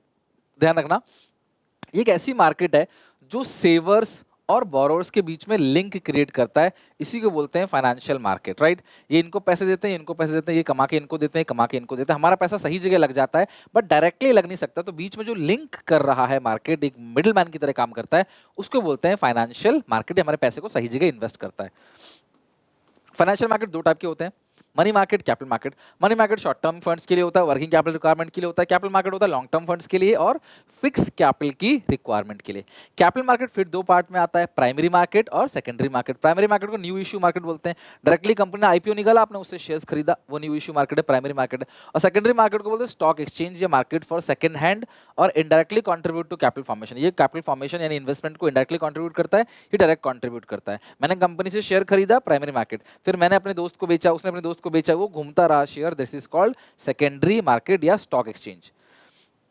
Secondary market keyword क्या है? The secondary market is the market for the sale and purchase of previously issued और second hand security. This security not directly issue by the company, ये issue होता है class investor बेचता है दूसरे investors को। Stock exchange can organization whether incorporated और not established for the purpose of assessing, regulating and controlling the business in buying or selling the dealing in security। Securities की buying selling के लिए एक platform provide करता है, वही stock market है। Secondary market को भी हम लोग स्टॉक मार्केट कहते हैं। ये बहुत इंपॉर्टेंट है। फंक्शंस क्या है स्टॉक मार्केट के? तो जो स्टॉक मार्केट है वो प्रोवाइड करता है लिक्विडिटी और मार्केटेबिलिटी टू एग्जिस्टिंग सिक्योरिटी। कि आप एग्जिस्टिंग सिक्योरिटी, यहाँ पे कीवर्ड आता है इन्वेस्ट और री इन्वेस्ट, इन्वेस्ट और सॉरी डिसइन्वेस्ट, डिसइन्वेस्ट और री इन्वेस्ट, ठीक है। क्योंकि आप जो है आपने अगर कंपनी से शेयर्स खरीदे डायरेक्टली प्राइमरी मार्केट में, फिर किसी को बेच रहे हो, डिसइन्वेस्ट कर रहे हो, वो सेकेंडरी मार्केट है, और फिर किसी के शेयर्स खरीद रहे हो या फिर कोई दूसरा इंसान तो उसको खरीद रहा है ना, वो री इन्वेस्ट कर रहा है। तो ये एक लिक्विडिटी और मार्केटेबिलिटी प्रोवाइड करता है एग्जिस्टिंग सिक्योरिटी को, इसको बोलते हैं सेकेंडरी मार्केट या स्टॉक एक्सचेंज, ठीक है। और अगला है प्राइसिंग ऑफ सिक्योरिटी। ये स्टॉक्स के प्राइस को डिसाइड करता है। निमोनिक हटा दो क्लास, जरूरत नहीं है इस निमोनिक कोड की, ये पहले था लेकिन अब चेंज कर दिया इसको, ठीक है। अगला है क्लास यहाँ पे, इसको याद करना पड़ेगा आपने, प्राइसिंग ऑफ सिक्योरिटी। सिक्योरिटीज के प्राइस को डिसाइड करता है। ट्रांजैक्शन की सेफ्टी जो है ये बना के रखता है। अच्छा, इसको निमोनिक कैसे कहते हो? पीपीसी, आपने पढ़ा होगा ना PPC, providing liquidity and marketability to existing security, providing pricing of security, और C for contributes to economic growth, PPC हो गया। अगला है क्लास एसएसपी। पीपीसी और एसएसपी ये याद कर लो क्लास, पीपीसी और एसएसपी। एसएसपी साहब ठीक है पुलिस में होता है, और ये पीपीसी, दो चीज याद कर लो। एसएसपी में सेफ्टी ऑफ ट्रांजैक्शन है ना, लिस्टेड कंपनी ही लिस्टेड कंपनी की सिक्योरिटीज को ही ट्रेड करने का अलाउ परमिशन है, तो भैया सेफ्टी रहती है ट्रांजैक्शन का। इक्विटी कल्ट यानी लोगों को एजुकेट करते हैं कि भैया वो इन्वेस्टमेंट करे कैपिटल मार्केट में, एफडी वगैरह ना करा के मार्केट में इन्वेस्ट करे। और इस हेल्दी स्पेकुलेशन भी करता है, यानी कि जो स्टॉक मार्केट है ना वो आपको मौका देता है कि आप सस्ते में चीजों को खरीद के महंगे में बेच सको। तो प्राइस अप एंड डाउन जो होता है ना वो नेचुरल तरीके से डिमांड सप्लाई फैक्टर्स को देखते हुए होते हैं, तो ये नेचुरल स्पेकुलेशन है। तो ये ध्यान रखना, पीपीसी और SSP. P for providing liquidity और marketability to existing security, pricing of security contributes to economic growth. फिर अगला क्या है class, safety of transaction, spreading equity cult, और पी फॉर क्या होता है, providing scope for speculation. Online trading का एक प्रोसीजर है, this is called trading procedure. Online trading procedure, computer based trading, screen based trading. अगर ऑनलाइन ट्रेडिंग करना हो तो ब्रोकर को सिलेक्ट करोगे, फिर क्लास आप डीमैट अकाउंट खोलोगे। डीमैट दो ही होते हैं क्लास जो लोग होल्ड करते हैं सिक्योरिटीज को, depository are of two types, NSDL और सीडीएसएल, यानी कि national securities depository limited, central depository services limited. फिर आप ऑर्डर प्लेस करोगे। ऑर्डर प्लेस करने के बाद आपका जो शेयर्स का प्राइस है वो मैच किया जाएगा, फिर ऑर्डर को एग्जीक्यूट किया जाएगा। एक्साइटिंग यानी एग्जीक्यूटिंग, इसको क्लास ठीक करो स्पेलिंग, एग्जीक्यूटिंग ऑर्डर, ठीक है। एग्जीक्यूटिंग ऑर्डर, आपका जो ऑर्डर है वो एग्जीक्यूट किया जाएगा। देन क्लास आप जैसे ऑर्डर एग्जीक्यूट होगा आपको ट्रेड कंफर्मेशन स्लिप मिलेगा, फिर एक कॉन्ट्रैक्ट नोट इशू होगा 24 घंटे के अंदर, जिसके अंदर लिखा होता है यूनिक ऑर्डर कोड, आपका एक नंबर लिखा होगा स्पेशल नंबर। ये डॉक्यूमेंट लीगल डॉक्यूमेंट की तरह भी फ्यूचर में यूज किया जा सकता है कोर्ट में। Delivery shares and making payment, shares को डिलीवर किया जाता है, पेमेंट दी जाती है। सेटलमेंट साइकिल इसके अंदर होता है T+2 डेज का, अगर आप शेयर्स बेच रहे हो तो डिलीवर करो, पैसा खरीद रहे हो तो पेमेंट करो। फिर पे आउट डे, जब पैसा क्लास सेकंड इन्वेस्टर्स को मिल जाता है, और फिर आपको शेयर्स डिलीवर करना होता है अगर आप शेयर्स को बेच रहे हो तो ये पॉइंट्स हैं, आपको कुछ नहीं करना, सिर्फ शुरू के 6 पॉइंट मैक्सिमम। और ब्रोकर को सिलेक्ट करो, उसको प्रॉपर आईडी वगैरह, पैन कार्ड, आधार कार्ड सब कुछ दे दो, डिटेल दे दो, उसको बैंक अकाउंट नंबर दे दो, फिर डीमैट अकाउंट खुल जाएगा जिसके अंदर आपके ऑनलाइन ही सिक्योरिटीज आएंगे। फिर ऑर्डर प्लेस करोगे, मैच करोगे प्राइस को, ऑर्डर एग्जीक्यूट करोगे, फिर कॉन्ट्रैक्ट नोट बनेगा। फिर लास्ट में 7वां पॉइंट आप लिख सकते हो पेमेंट का, खत्म। 7 पॉइंट ओनली पेमेंट, पे इन पे आउट भूल जाओ। डिपॉजिटरी एक ऐसी ऑर्गेनाइजेशन है, ऐसी यूनिट है डिपॉजिट सिस्टम में जो कि बैंक की तरह काम करता है, और इन्वेस्टर कैन डिपॉजिट और विड्रॉ द मनी और security in depository, and investors can deposit and withdraw his shares. तो इन्वेस्टर अपने ही शेयर्स को निकाल सकता है, खरीद सके, बढ़ा सकता है। और डिपॉजिटरी दो होते हैं, एनएसडीएल और सीडीएसएल। डिपॉजिटरी से हम डायरेक्टली कांटेक्ट नहीं कर सकते, हम किससे कांटेक्ट करते हैं, डिपॉजिटरी पार्टिसिपेंट से। डिपॉजिटरी पार्टिसिपेंट लिंक क्रिएट करता है डिपॉजिटरी और हम में, जैसे बिना ज़ेरोधा हो गया, अपस्टॉक हो गया, ग्रो हो गया, ऐसे ऐसे ऐप्स है ना, अगर आप उन ऐप्स में रजिस्टर करोगे तभी आपको शेयर्स मिलेगा, अदरवाइज आपको शेयर्स नहीं मिलेंगे, राइट। बहुत मुश्किल है फटाफट फटाफट बिना ब्रेक के 12 चैप्टर पढ़ाना, तो आई होप आप देख रहे होगे यहाँ तक। तो अच्छे से रिवीजन कर लेना, पेपर आपका बहुत अच्छा जाएगा। और इसके नोट्स में सिंप्लीफाइड नोट्स दे दूंगा इसके, सो दैट आप उस नोट को प्रिंट भी निकाल लेना। 20-25 पेज में प्रिंट निकलेगा, इसको चीट शीट की तरह भी आप इसे यूज कर सकते हो, ठीक है। और मैं आपको एक स्पेशल चीट शीट भी बना के दूंगा जो कि बिफोर एग्जाम दूंगा। डिपॉजिटरी पार्टिसिपेंट्स, वही जो क्लास एजेंट होता है जो कनेक्ट कराता है आपको इससे। स्टॉक एक्सचेंज के इंडिसेस की बात करें, सेंसेक्स जो है वो बॉम्बे स्टॉक एक्सचेंज का इंडिसेस है, निफ्टी जो है वो नेशनल स्टॉक एक्सचेंज का इंडिसेस है। बस आप इतना ध्यान रखना, ज़्यादा आपको पढ़ना नहीं है इसमें। डी मैट, ये बहुत इंपॉर्टेंट है। पहले जमाने में जो इंसान शेयर खरीदता था उसको शेयर सर्टिफिकेट मिलता था और वो उस शेयर सर्टिफिकेट को संभाल के रखता था। फ्यूचर में सर्टिफिकेट ट्रांसफर होता था, लेकिन सर्टिफिकेट चुर सकता है, फट सकता है, खराब हो सकता है, आग लग सकती है ना, सीलन लग सकती है उसके अंदर, पेपर तो खराब हो जाता है ना 10-15 साल बाद।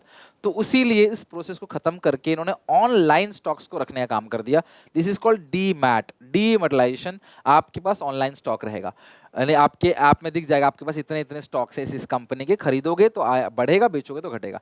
डीम्यूचुअलाइजेशन, पहले ब्रोकर सारा कंट्रोल रखता था, आज ब्रोकर कंट्रोल रखता नहीं, ब्रोकर को सेपरेट कर दिया ओनर से। अब ब्रोकर अपने फायदे के लिए क्लास स्टॉक मार्केट को यूज नहीं कर सकता। Securities and exchange board of India, SEBI, SEBI वो सेटअप हुआ 1988 में रेगुलेट करने के लिए स्टॉक मार्केट को। And SEBI promote orderly and healthy development of stock market. SEBI को क्यों बनाया गया क्लास, ताकि स्टॉक मार्केट में जो भी अननेसेसरी चीजें हो रही हैं उसको रेगुलेट किया जा सके, इन्वेस्टर्स के इंटरेस्ट को प्रोटेक्ट किया जा सके। ऑब्जेक्टिव क्या है क्लास, ताकि लोगों का फेथ जो है ना, कॉन्फिडेंस है स्टॉक मार्केट में बढ़े। आज लोग स्टॉक मार्केट में पैसा लगाते नहीं कि यार पैसा डूब जाएगा, और होता भी मार्केट बिल्कुल डाउन चल रहा है। अभी 3-4 महीने से मार्केट बिल्कुल नीचे ही जा रहा है, लोगों का लाखों रुपए का नुकसान हो रहा है जिन्होंने इन्वेस्टमेंट किया है। तो लोग सोचते हैं एफडी करा लें, जमीन खरीद लें, लेकिन इसमें ना लगाएं, तो वो चीज ना करें लोग, इसलिए सेबी बैठा हुआ है यहाँ पे। सेबी एक रेगुलेटर है स्टॉक मार्केट का, जैसे आरबीआई रेगुलेटर कमर्शियल बैंक का, ऐसी सेबी जो है वो रेगुलेटर है किसका, स्टॉक मार्केट का। तो स्टॉक मार्केट में फेयर डीलिंग हो, इस बात का ध्यान सेबी रखता है, कोई गलत काम ना हो इस बात का ध्यान सेबी रखता है। तो सेबी का मेन ऑब्जेक्टिव क्या है, स्टॉक मार्केट को रेगुलेट करना, इन्वेस्टर्स के राइट को प्रोटेक्ट करना, उनकी इन्वेस्टमेंट पे सेफ्टी देना, फ्रॉडलेंट और माल प्रैक्टिसेस को रोकना, रेगुलेट करना, डेवलप करना कोड ऑफ कंडक्ट, जितने भी ब्रोकर्स हैं उनके लिए proper code of conduct banana. Function क्या है सेबी का,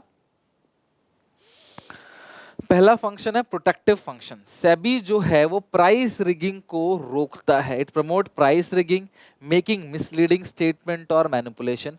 सेबी प्रोहिबिट करता है इनसाइडर ट्रेडिंग को और इंपोज करता है penalty for such activities.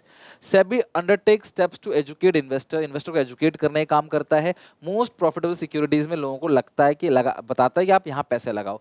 SEBI fair practices को प्रमोट करता है, कोड ऑफ कंडक्ट करता है सिक्योरिटीज मार्केट में, not for broker, security market. SEBI guideline देता है इन्वेस्ट डिवेंचर होल्डर्स के इंटरेस्ट को प्रोटेक्ट करने के लिए। So these are the functions of SEBI, और ये कौन सा फंक्शन है, प्रोटेक्टिव फंक्शन। नेक्स्ट है डेवलपमेंट फंक्शन। सेबी प्रमोट करता है ट्रेडिंग, इंटरमीडिएट्स की ट्रेडिंग को प्रमोट करता है ना, ट्रेनिंग प्रमोट करता है। सेबी जो है वो ट्रेनिंग प्रमोट, इंटरमीडिएट्स की ट्रेनिंग कराता है। इंटरनेट ट्रेडिंग को क्लास सेबी जो है वही लेके आया है। सेबी अंडरराइटिंग को ऑप्शनल बनाता है ताकि आपकी कॉस्टिंग कम हो। सेबी रिसर्च कंडक्ट करता है, ऑडिट बिठाता है, सॉरी रिसर्च कंडक्ट करता है, ऑडिट नहीं, रिसर्च कंडक्ट करेगा, इन्फॉर्मेशन जो देगा मार्केट के रिगार्डिंग, सबको इन्फॉर्मेशन भी प्रोवाइड करता है, मार्केट की कौन सा मार्केट जो है किस किस पे चल रहा है, क्या ट्रेड हो रहा है क्या नहीं, सब आपको बताता है। सेबी कुल मिला के डेवलप करता है स्टॉक मार्केट को और रेगुलेट भी करता है। सेबी स्टॉक मार्केट की सारी एक्टिविटी पे नियंत्रण रखता है, रूल रेगुलेशन बनाता है, कोड ऑफ कंडक्ट बनाता है ब्रोकर्स के लिए, अंडरराइटर्स के लिए, सब ब्रोकर के लिए। म्यूचुअल फंड्स को भी सेबी मैनेज करता है, स्टॉक ब्रोकर सब ब्रोकर को भी रेगुलेट करता है। एक कंपनी दूसरी कंपनी में खरीदेगा तब भी सेबी टांग अड़ाएगा, आप बिना सेबी की परमिशन की कंपनी को बेच नहीं सकते, खरीद नहीं सकते। और ऑडिट भी सेबी करता है, इंक्वायरी करता है, ऑडिट करता है और पेनाल्टी लगाता है जब उसे पता चलता है आप कुछ गलत कर रहे हो। डिफरेंस बिटवीन प्राइमरी मार्केट और सेकेंडरी मार्केट। प्राइमरी मार्केट की बात करें, टाइप्स ऑफ मार्केट, नए सिक्योरिटीज को बेचा जाता है, सेकेंडरी सिक्योरिटी को बेचा जाता है। यहाँ company securities are issue by company, security are transfer from one investor to another. Location की बात करें, कोई फिक्स लोकेशन नहीं होता, यहाँ फिक्स लोकेशन और फिक्स टाइम भी होता है ट्रेड का। कोई भी कंपनी एंटर कर सकती है, यहाँ पे सिर्फ लिस्टेड कंपनी आती है, नहीं बड़ी कंपनियां आती हैं। प्राइस यहाँ मैनेजमेंट सेट करता है प्राइमरी मार्केट में, सेकेंडरी मार्केट में प्राइस डिमांड सप्लाई फैक्टर पे सेट होता है। Difference between capital market, money market. Capital market के अंदर क्या कौन कौन आते हैं, financial institution, bank, company, foreign investors और retail investors from public. Money market के अंदर कौन कौन आता है class, financial institutions, bank, public और प्राइवेट कंपनी। कैपिटल मार्केट की ड्यूरेशन की बात करें तो मीडियम और लॉन्ग टर्म फंड्स में ये क्लास काम करते हैं। मनी मार्केट जो है वो शॉर्ट टर्म फंड्स यानी कि वो फंड्स में काम करते हैं जो मैक्सिमम 1 ईयर तक का होता है। इंस्ट्रूमेंट्स की बात करें, इसके अंदर equity share, preference shares, bond होते हैं, जबकि इसके अंदर ट्रेजरी बिल, कमर्शियल पेपर इत्यादि होता है, लेकिन वो हमें पढ़ना नहीं है, सिलेबस का पार्ट नहीं है। जो कैपिटल मार्केट है वो क्लास लेस लिक्विड है, लेकिन रिस्क ज्यादा है, रिटर्न ज्यादा है। ये हाईली लिक्विड है, इजीली शॉर्ट टर्म के लिए है, इसलिए आप रिस्क भी कम है और रिटर्न भी कम है। ये फिक्स कैपिटल की रिक्वायरमेंट के लिए होता है, जबकि ये वर्किंग कैपिटल की रिक्वायरमेंट के लिए होता है। नेक्स्ट है मार्केटिंग चैप्टर, आसान सा चैप्टर मार्केटिंग, हाँ बट लेंदी है, कोशिश करते हैं 10-15 मिनट में इसको अच्छे से खत्म करते हैं। मार्केटिंग मैनेजमेंट मतलब जो भी एक्टिविटीज है related to market is called, उनको मैनेज करना। मार्केट के रिगार्डिंग जितनी भी एक्टिविटीज हैं उनको मैनेज करना ही मार्केटिंग मैनेजमेंट है। मार्केटिंग एक ऐसा प्रोसेस है जहां लोग एक्सचेंज करते हैं गुड्स एंड सर्विसेज को फॉर मनी और something valuable to them. Features of marketing, तो पहला फीचर क्या है क्लास मार्केटिंग का, नीड एंड वांट्स, लोगों की नीड और जो लोगों का वांट है वो उसको देखना। मार्केट ऑफरिंग क्रिएट करना, अलग अलग प्रोडक्ट जो है वो लेके आना। एक्स्ट्रा फीचर ऐड करना ताकि लोग आपका प्रोडक्ट खरीदे। और एक्सचेंज मैकेनिज्म भी, एक्सचेंज मैकेनिज्म मतलब जहां पे दो पार्टी इन्वॉल्व होते हैं, दोनों के पास कुछ ना कुछ ऐसा रहता है जो एक्सचेंज करना चाहते हैं जो वैल्यूएबल है। दोनों पार्टी क्लास कोई जबरदस्ती से नहीं आते, फ्री कंसेंट होता है और हर पार्टी कम्युनिकेट करने के लिए, डिलीवरी करने के लिए कैपेबल होता है। ये भी बहुत इंपॉर्टेंट है, एग्जामिनेशन में बहुत ज्यादा चांस है कि आपको फिलॉसफीज पूछी जाए। 5 फिलॉसफीज हैं, 5 कॉन्सेप्ट हैं। सबसे पहला है प्रोडक्शन कॉन्सेप्ट। तो प्रोडक्शन कॉन्सेप्ट क्या कहता है कि आप सामान को आसानी से बेच सकते हो जब सामान इजीली अवेलेबल हो और लेस एक्सपेंसिव हो। प्रोडक्ट कॉन्सेप्ट कहता है प्रोडक्ट हाई क्वालिटी का होना चाहिए, लेकिन अलग अलग एक्स्ट्रा फीचर्स होना चाहिए, हाई क्वालिटी होना चाहिए। बट सब लोग ना सस्ता देखते हैं ना हाई क्वालिटी देखते हैं। सेलिंग कॉन्सेप्ट कहता है बाई हुक और क्रुक, अग्रेसिव प्रमोशनल टेक्निक डाल के बस सामान को बेचो, किसी भी तरीके से अग्रेसिव सेलिंग टेक्निक को यूज करके सामान को बेचो। यहाँ पे एक बिलीव होता है seller can sell what they have, जो भी उनके पास है वो बेच सकते हैं। मार्केटिंग कॉन्सेप्ट क्या कहता है, कस्टमर की नीड पे फोकस करता है। जो मार्केटिंग का कॉन्सेप्ट है ना, वो देखता है कस्टमर की नीड वांट क्या है और उसके हिसाब से काम करता है। सोसाइटल मार्केटिंग कॉन्सेप्ट देखता है कस्टमर की नीड भी है और वो सोसाइटी पे कोई बैड इंपैक्ट नहीं डाल रहे। Customer satisfaction with ethical and ecological boundary of society, ये जो वर्ड आ गया समझ जाना, वो सोसाइटल कॉन्सेप्ट है जहां पे सोसाइटी का भी ध्यान रखा जा रहा है कि सोसाइटी तो नहीं बिगड़ रही इस चीज से। मार्केटिंग के फंक्शंस, 12 फंक्शंस इसके अंदर है। सबसे पहला, मार्केट में क्या क्या काम होता है मार्केटिंग के अंदर, इंफॉर्मेशन कलेक्ट करोगे, gathering and analysing market information, जिसको बोलते हैं SWOT एनालिसिस।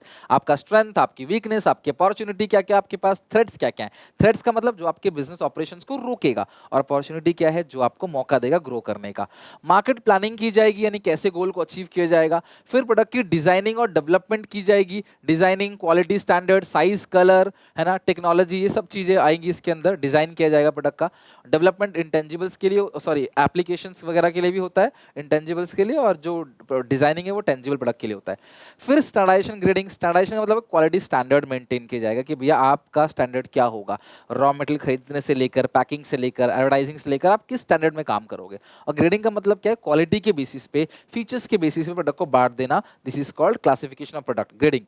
फिर पैकेजिंग लेबलिंग की जाएगी, है ना, पैक किया जाएगा, बिना पैक के तो प्रोडक्ट दोगे नहीं, लेबल भी लगाओगे उसके अंदर, सारी इन्फॉर्मेशन लिखोगे। फिर एक स्पेशल नाम दोगे, जेनरिक नेम भी दे सकते हो, कोई मॉडर्न नेम भी दे सकते हो, दिस इज कॉल्ड ब्रांडिंग। फिर कस्टमर को हेल्पलाइन नंबर वगैरह दोगे, this is called customer support services, call centres होंगे, है ना, टोल फ्री नंबर दोगे, वो कस्टमर सपोर्ट सर्विसेज है। और कस्टमर सपोर्ट सर्विसेज से मदद क्या होती है, रिपीट सेल्स की, कीवर्ड ध्यान रखना। मोस्ट क्रूशियल एलिमेंट क्या है, प्राइसिंग, थोड़ा प्राइस बढ़ेगा ना, कस्टमर प्राइस सेंसिटिव होता है, वो कहीं और चला जाएगा। प्रमोशन एंड सेलिंग, एडवर्टाइजिंग और sales promotions, personal selling, publicity, ये 4 चीजें हैं, इसको आप पब्लिक रिलेशन बोलते हो, पब्लिक रिलेशन, PR, वो हो गया प्रमोशन सेलिंग। फिर फिजिकल डिस्ट्रीब्यूशन होता है, चैनल ऑफ डिस्ट्रीब्यूशन, बीच में कितने मिडलमैन होंगे। फिर ट्रांसपोर्टेशन, कैसे ट्रांसफर करोगे, हवा से, पानी से, है ना, जमीन से कैसे ट्रांसफर करोगे, सामान को कैसे भेजोगे दूर दूर तक, है ना। और स्टोरेज, सामान एक जगह बनता है, कंजप्शन हर जगह होता है, तो ये ट्रांसपोर्टेशन है। सामान को स्टोर करते हो जब जरूरत पड़ती है, कुछ चीज ऐसी होती है जो साल भर प्रोडक्शन होता है बट जरूरत एक टाइम पे होता है, और कुछ चीजें एक टाइम पे प्रोडक्शन होता है, जरूरत साल भर होता है, तो उसको स्टोर करके रखना पड़ता है वेयर हाउस के अंदर, स्टोरेज के अंदर, कोल्ड स्टोरेज के अंदर, उसको बोलते हैं स्टोरेज एंड वेयर हाउसिंग। तो ये 12 के 12 फंक्शंस हैं मार्केटिंग के। नेक्स्ट है मार्केटिंग मिक्स। मार्केटिंग मिक्स जो है वो क्या है, सेट ऑफ मार्केटिंग टूल्स है जो फर्म यूज करती है to pursue its marketing objective. Philip Kotler ने क्लास में डेफिनेशन दिया है। और मार्केटिंग मिक्स की अगर मैं बात करूं ना, तो इसके अंदर 4 मिक्स है, PPPP, मैकार्थे ने, किसने, मैकार्थे, इन्होंने 4 P दिया था, 4 P's ऑफ मार्केटिंग।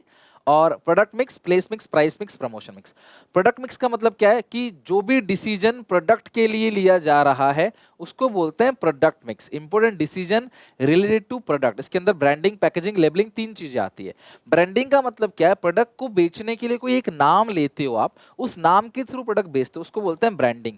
ब्रांड होता क्या है, identification of a product, brand name utterable, मतलब स्पोकेबल, जो आप बोल सकते हो, मर्सिडीज, BMW, ठीक है, वॉक्सवैगन, ब्रांड मार्क क्या होता है? जो जैसे मर्सिडीज का जो लोगो है, BMW का जो लोगो है, वो होगा ब्रांड मार्क। ट्रेडमार्क क्या है? जब उसको लीगल प्रोटेक्शन मिल जाता है कि कोई उसके नाम की कॉपी नहीं कर सकता। कल को आप गाड़ी बनाओगे तो आप BMW के नाम से थोड़ी बेच पाओगे गाड़ी। ब्रांड नेम सिलेक्ट करने से पहले कुछ बातों का ध्यान रखना चाहिए। वो शॉर्ट एंड सिंपल होना चाहिए। रिक, Rin, Lux, Dettol, Surf. Brand name easily जिसे आप बोल सको, कंज्यूमर को हिचकिचाहट नहीं होनी चाहिए।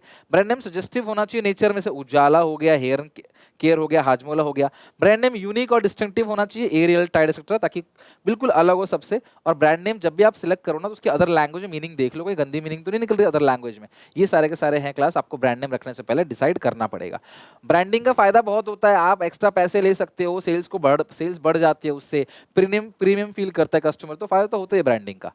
पैकेजिंग यानी कि designing and producing the container of product. Product का कंटेनर डिसाइड करना है ना। बॉटल आती है, सॉल्ट जो आता है वो क्लास एक पैकेट में आता है, ऑयल आता है जार में या टिन में, है ना, कोका कोला बॉटल के अंदर आता है ना। पैकेजिंग के 3 लेवल है, ध्यान रखना। जब आप टूथपेस्ट को ट्यूब में डालते हो तो उसको बोलते हैं प्राइमरी पैकेजिंग। जब आप उसको एक डब्बे में डालते हो ना, बॉक्स में, वो क्या सेकेंडरी पैकेजिंग, मोर प्रोटेक्शन देने के लिए। और जब ऐसे कई सारे डब्बे क्लास एक बड़े कार्टन के अंदर डालते हो उसको बोलते हैं ट्रांसपोर्टेशन पैकेजिंग। पैकेजिंग के फंक्शंस क्या है? पैकेजिंग आपके प्रोडक्ट को प्रोटेक्ट करता है, दूर से देखने में पहचान भी आ जाता है, आप पैकेजिंग से आसानी से प्रोडक्ट को उठा के ले सकते हो। साइलेंट सेल्समैन है, अच्छा पैकेट डाल के क्लास आप सेल्स को बढ़ा सकते हो अच्छा पैकेजिंग करके। आपके हेल्थ को भी क्लास स्टैंडर्ड बढ़ाता है आपके हेल्थ का। पैकेजिंग प्रोडक्ट में ना क्लास एटमॉस्फेयर से कांटेक्ट होता है, चूहे मक्खी, है ना, खांसी, एटमॉस्फेयर से सीलन, टेम्परेचर, वो सब नहीं होता, पैक रहता है। तो जैसे चिप्स आता है ना, अगर पैक नहीं रहेगा तो खराब हो जाएगा वो। सेल्फ सर्विस आउटलेट जितने भी क्लास डिपार्टमेंट स्टोर देखते हो ना, उन सब में पैक फूड ही रखा रहता है, सीधा पैक उठाते हो और डालते हो। सब्जियां भी पैक फॉर्म में रहती हैं। प्रोडक्ट डिफरेंशिएशन, पैकेजिंग करके आप प्रोडक्ट को अलग बना सकते हो दूसरों से। और इनोवेशन अपॉर्चुनिटी भी पैकेजिंग के अंदर की जाती है। आजकल रेडी टू मेक फूड आ रहा है जो एक एक साल तक आपके खाने को ना वो स्टोर करके रखते हैं, एक एक साल तक। सोचो आपके एक एक साल तक खाना स्टोर रहता है, तो वो आपकी इनोवेशनल अपॉर्चुनिटी है, उसमें टेक्नोलॉजी लगा के वो स्टोर रखते हैं खाने को। लेबलिंग इंफॉर्मेशन पार्ट है, कैरियर ऑफ इंफॉर्मेशन बोलते हैं, batch number, expiry, content, MRP, weight, legal warning, वो सब लेबलिंग है। फंक्शन क्या है क्लास? प्रोडक्ट को डिस्क्राइब करता है, कंटेंट के बारे में बताता है, दूर से पहचान सकते हो, कैडबरी की चॉकलेट, है ना, मिल्की बार या फिर क्लास सर्फ, आप दूर से देख के पहचान लोगे, उसकी ऐसा लेबलिंग रहता है। लेबलिंग सेल्स को भी प्रमोट करता है, लेबल पे 20% एक्स्ट्रा, 30% एक्स्ट्रा, है ना, 50 काट के 30 लिख देते हैं, तो वो सब क्या करता है? सेल्स को प्रमोट करता है। ग्रेडिंग करने में हेल्प करेगा, इट हेल्प्स इन ग्रेडिंग, अलग अलग कैटेगरी बना दी जाती है इसके अंदर, सेल्स को प्रमोट किया जाता है। Providing information required by the law, law और लीगल रिलेटेड जो इन्फॉर्मेशन है ना वो भी प्रोवाइड किया जाता है, जैसे स्मोकिंग किल्स हो गया, राइट, वो सब आपका लेबलिंग का पार्ट है। Price mix, all the important decision related to price of a commodity is called price mix. कौन कौन से ये एक वो है क्लास एलिमेंट जहां से रेवेन्यू जनरेट होता है, बहुत क्रूशियल एलिमेंट है। और प्राइस, किसी भी प्रोडक्ट का प्राइस डिसाइड करने से पहले कुछ बातें, कुछ फैक्टर्स आपको ध्यान रखना होता है। जैसे कॉस्ट ऑफ द प्रोडक्ट, अगर कॉस्ट किसी प्रोडक्ट की ज्यादा है तो प्राइस ज्यादा होगी, कॉस्ट कम प्राइस कम। कंपटीशन ज्यादा प्राइस कम, कंपटीशन कम तो प्राइस ज्यादा। डिमांड ज्यादा यूटिलिटी ज्यादा, प्राइस ज्यादा, डिमांड कम यूटिलिटी कम तो प्राइस कम। सरकार ने टांग अड़ा रखा है कि भाई इसको सस्ते में बेचना, महंगा मत बेचना, नेसेसरी ऑफ लाइफ है, नेसेसिटीज है तो low price, otherwise no control तो हाई प्राइस। मार्केटिंग मेथड, अगर आप हाई एडवर्टाइजिंग करा रहे हो तो प्राइस भी हाई होगा, लो ऐड कराओगे तो प्राइस लो होगा। प्रोडक्ट का शाहरुख खान से ऐड कराओगे 10 करोड़ तो शाहरुख खान ही ले लेगा, तो आपका सामान तो महंगा हो ही जाना है। Pricing objective, attaining product quality leadership, अगर आप चाहते हो कि हमारा प्रोडक्ट जो है वो क्वालिटी हो, अच्छी क्वालिटी हो तो हाई प्राइस। आप चाहते हो बिग शेयर मार्केट में कैप्चर करे, सब लोग हमारा प्रोडक्ट खरीदें तो सस्ता बेचो। आप चाहते हो हाई क्वालिटी का होना चाहिए, टॉप क्वालिटी का, तो फिर आप महंगा बेचो। प्लेस और फिजिकल डिस्ट्रीब्यूशन, कितने मिडिलमैन होंगे? फिजिकल डिस्ट्रीब्यूशन का मतलब होता है चैनल ऑफ डिस्ट्रीब्यूशन, बीच में कितने मिडिलमैन होंगे। तो मिडिलमैन यहाँ पे अलग अलग तरीके से हो सकते हैं। वन वे चैनल क्या होता है? वन लेवल चैनल, जहाँ पे कंपनी सीधा कस्टमर को सामान, कंपनी सीधा कस्टमर को सामान बेचेगी ना तो उसको तो जीरो लेवल चैनल। एक मिडिलमैन होगा तो वन लेवल चैनल। होलसेलर भी है, कंपनी होलसेलर को देगा, होलसेलर रिटेलर को देगा, रिटेलर कंज्यूमर को देगा, तो उसको बोलते हैं टू लेवल चैनल। अगर ऐसा नहीं होता ना, रिटेलर नहीं होता, तो हमें बहुत दिक्कत आती है। आज हम एक ही दुकान पे जाकर 10 चीजें खरीदते हैं क्योंकि वो रिटेलर है, वो अलग अलग होलसेलर से सामान लेके आता है, नहीं तो हमें हर किसी के होलसेलर पे जाना पड़ता है, बड़ी दिक्कत होती है हमें। थ्री चैनल है, कंपनी किसी एजेंट को बेचता है, एजेंट स्टेट वाइज हो सकता है, डायरेक्शन वाइज हो सकता है, नॉर्थ का, साउथ का एजेंट, फिर एजेंट बेचेगा होलसेलर को, होलसेलर रिटेलर को, और रिटेलर कंज्यूमर को। फिजिकल डिस्ट्रीब्यूशन में ना 4 डिसीजन है जो आपको याद रखना है। पहला ऑर्डर प्रोसेसिंग। ऑर्डर प्रोसेसिंग का मतलब क्या है कि आप कोशिश करो कि आप ऑर्डर जल्दी डिलीवर कर सको, लेकिन जल्दी डिलीवर करने में खर्चा आता है, तो खर्चा एक तरफ रख लो और जल्दी डिलीवर करने पे जो सेटिस्फेक्शन है कस्टमर का वो एक तरफ रख लो और कंपेयर करो, जो ज्यादा फायदा आ रहा है वही काम करो आप। ट्रांसपोर्टेशन, आप सामान को जो है वो फिजिकल मूवमेंट होता है ट्रांसपोर्टेशन का मतलब, ट्रांसपोर्टेशन देखो किस मेथड से, किस मोड से ट्रांसपोर्ट कराओगे आप, और उसका बेनिफिट देखो और ट्रांसपोर्ट का खर्चा देखो और फिर आप डिसीजन लो। वेयर हाउसिंग, सामान को स्टोर करोगे तो लंबे समय तक बेच पाओगे, स्टोर हाउसिंग, स्टोर का खर्चा कितना है और लंबे समय तक महंगा बेचोगे उसका फायदा कितना है, कंपेयर करो। इन्वेंट्री, आप अपने दुकान में इन्वेंट्री ज्यादा मेंटेन करोगे तो फायदा ज्यादा होगा, ग्राहक अच्छे से आपका सामान देख पाएगा। जिस दुकान में ज्यादा सामान होता है ना वहां पे सेल ज्यादा होती है, लेकिन उसमें एक रिस्क भी है कि आपका पैसा फंस गया स्टॉक के अंदर, तो आप देखो उस पैसा फंसने से जो नुकसान हुआ और जो हमारी सेल्स बढ़ रही है उसको कंपेयर करो और फिर उस हिसाब से डिसीजन लो। ये 4 डिसीजन है फिजिकल डिस्ट्रीब्यूशन के। प्रमोशन मिक्स का मतलब क्या है, किसी भी तरीके से सेल्स को इनहैंस करना, सेल्स को बढ़ाना, कम्युनिकेट करना और परस्यूड करना कस्टमर को कुछ बाइट्स प्रोडक्ट। प्रमोशन के 4 एलिमेंट होते हैं, advertising, sales promotion, person selling और पब्लिक रिलेशन। एडवर्टाइजिंग क्या है, advertising can be defined as paid form, ध्यान रखना एडवर्टाइजिंग पेड फॉर्म होता है, नॉन पर्सनल प्रेजेंटेशन है, एक आइडेंटिफाई स्पॉन्सर द्वारा, किसके द्वारा, कंपनी आपको पैसे देगी और आप उसका प्रचार करोगे। ये इम्पर्सनल होता है, किसी को पर्सनल नहीं बोला जाता, ये कॉमन मैसेज है जिससे लाखों लोगों तक पहुंचा जा सकता है। फायदा क्या है ऐड कराने का, लाखों लोगों तक आप झटके से पहुंच जाते हो, चॉइस आपके पास बहुत सारी है, कस्टमर बिलीव करता है उन प्रोडक्ट का जिनका टीवी पे ऐड आता है और कस्टमर का सेटिस्फेक्शन भी बढ़ता है। टीवी पे जिस प्रोडक्ट का ऐड आता है ना, कस्टमर को लगता है कि हाँ यार ये लेना चाहिए मुझे, ऐसा फील होता है, उसको भरोसा भी रहता है। सेल्स प्रमोशन टेक्निक सिलेबस का पार्ट नहीं है, लेकिन ध्यान रखना जब आपको इमीडिएट सेल करनी होती है, इमीडिएट सेल, शॉर्ट टर्म में अगर आपको सेल्स बढ़ानी है, शॉर्ट टर्म में फटाफट माल बेच के निकलना है, तो सेल्स प्रमोशन टेक्निक का यूज करोगे, लाइक 20% 50% ऑफ दोगे, है ना। और पर्सनल सेलिंग का मतलब क्या है, पर्सनली जब आप किसी के पास जाते हो, बातचीत करके सेल करते हो, बहुत फायदा होता है, पर्सनल इंटरेक्शन होता है, उससे बेनिफिट क्या क्या है, personal interaction, two way communication है, रेस्पॉन्स आपको अच्छा मिलता है, एक अच्छा रिलेशनशिप बन जाता है, सेल्स जो है वो बढ़ जाती है क्योंकि आप कन्विंस कर पाते हो। आप एक घर पे बंदा आएगा ना तो आपकी बात को सुनेगा वो, आप भी उसकी बात सुनोगे, आपके अकॉर्डिंग वो कॉन्टैक्ट करेगा, कम्युनिकेट करेगा और फीडबैक भी ले लेगा अगर सेल नहीं हुई तो, ताकि आगे वो प्रोडक्ट में इंप्रूवमेंट कर सके। लास्ट इस चैप्टर में, जब कंपनी का एक खराब नाम हो जाता है ना, तो उस नाम को बेहतर करने के लिए वो मार्केट में आता है, अलग अलग न्यूज चैनल पे स्पीचेस देता है, कॉलेजेस में, स्कूल में जाता है, बच्चों से बात करता है और अलग अलग प्रोग्राम, चैरिटी शोज करता है, चैरिटी देता है, भलाई के काम करता है ताकि मार्केट में उसकी गुडविल अच्छी बढ़े। तो इस चीज के लिए क्या होता है, पब्लिक रिलेशंस को पीआर बोलते हैं। It means maintaining relation with the public, और इसे फिफ्थ पी भी कहा जाता है मार्केटिंग मिक्स का। न्यूज़पेपर में अगर आप अच्छे से आते हो, अच्छे न्यूज़ में आते हो तो आपका नाम होता है, अलग अलग स्पीच आप डोनेशन दोगे आपका नाम आएगा, अच्छे खबर में आएगा तो लोग पसंद करेंगे। स्पीचेस दोगे, इवेंट ऑर्गेनाइज करोगे, conference, multimedia presentation, speeches, matches, stage host, match में जाते हैं ना लोग, 1 लाख का चेक पकड़ खड़े होते हैं मैच के बाद, जो पोस्ट मैच प्रेजेंटेशन होता है। रिटर्न मटेरियल आप कुछ लिख के दोगे, ब्रोशर, कुछ क्लास एडिटोरियल हो गया, कोई स्पेशल डॉक्यूमेंट, या फिर पब्लिक सर्वे एक्टिविटी में इंगेज रहोगे, डोनेशन दोगे, चैरिटी दोगे, लोगों का भला काम करोगे, तो इससे आपका नाम अच्छा होगा। This is called public relation. हमारा लास्ट चैप्टर है कंज्यूमर प्रोटेक्शन। कंज्यूमर कौन होता है, उसके इंटरेस्ट को प्रोटेक्ट क्यों किया जाता है, कंज्यूमर की राइट्स क्या है, रिस्पॉन्सिबिलिटी क्या है, क्या क्या रिड्रेसल एजेंसीज हैं, एनजीओ क्या काम करती हैं, यही सब हमें इसके अंदर पढ़ना है। तो सबसे पहले कंज्यूमर प्रोटेक्शन का मतलब क्या है, कंज्यूमर के इंटरेस्ट को प्रोटेक्ट करना। बेनिफिट क्या है, कंज्यूमर इग्नोरेंस, भाई क्यों, कंज्यूमर कहता है छोड़ो यार कोई बात नहीं, लूट लिया तो क्या हो गया, जाने दो, नहीं भैया जाने मत दो, उसको पकड़ो, सजा दो उसको, दुकानदार को। अनऑर्गेनाइज कंज्यूमर, कोई कंज्यूमर ऑर्गेनाइजेशन ही नहीं है, ग्राहक क्या करेगा, पढ़ा लिखा नहीं, वो कहता मैं कहाँ जाए कंप्लेंट लिखाऊंगा, दिहाड़ी लगाऊंगा, रोजगार करूंगा, काम करूंगा, मैं जाकर धक्के खाऊंगा कोर्ट के। और लूट बहुत ज्यादा होती है, कंज्यूमर को बहुत लूटा जाता है, क्लास वाइड स्प्रेड एक्सप्लॉयटेशन होता है। इसीलिए क्लास बिजनेस में जो भी अनफेयर प्रैक्टिसेस हो रहा है उसे कंट्रोल करने के लिए कंज्यूमर को प्रोटेक्ट करना जरूरी है। अच्छा, कंज्यूमर को प्रोटेक्ट करना ना कंज्यूमर के पॉइंट ऑफ व्यू से तो जरूरी है ही है, लेकिन बिजनेस के पॉइंट ऑफ व्यू से और ज्यादा जरूरी है, ऐसा मैं मानता हूं। क्योंकि बिजनेस जो है वो लंबे समय तक तभी चल पाएगा जब कंज्यूमर के साथ फ्रॉडगिरी वो नहीं करेगा।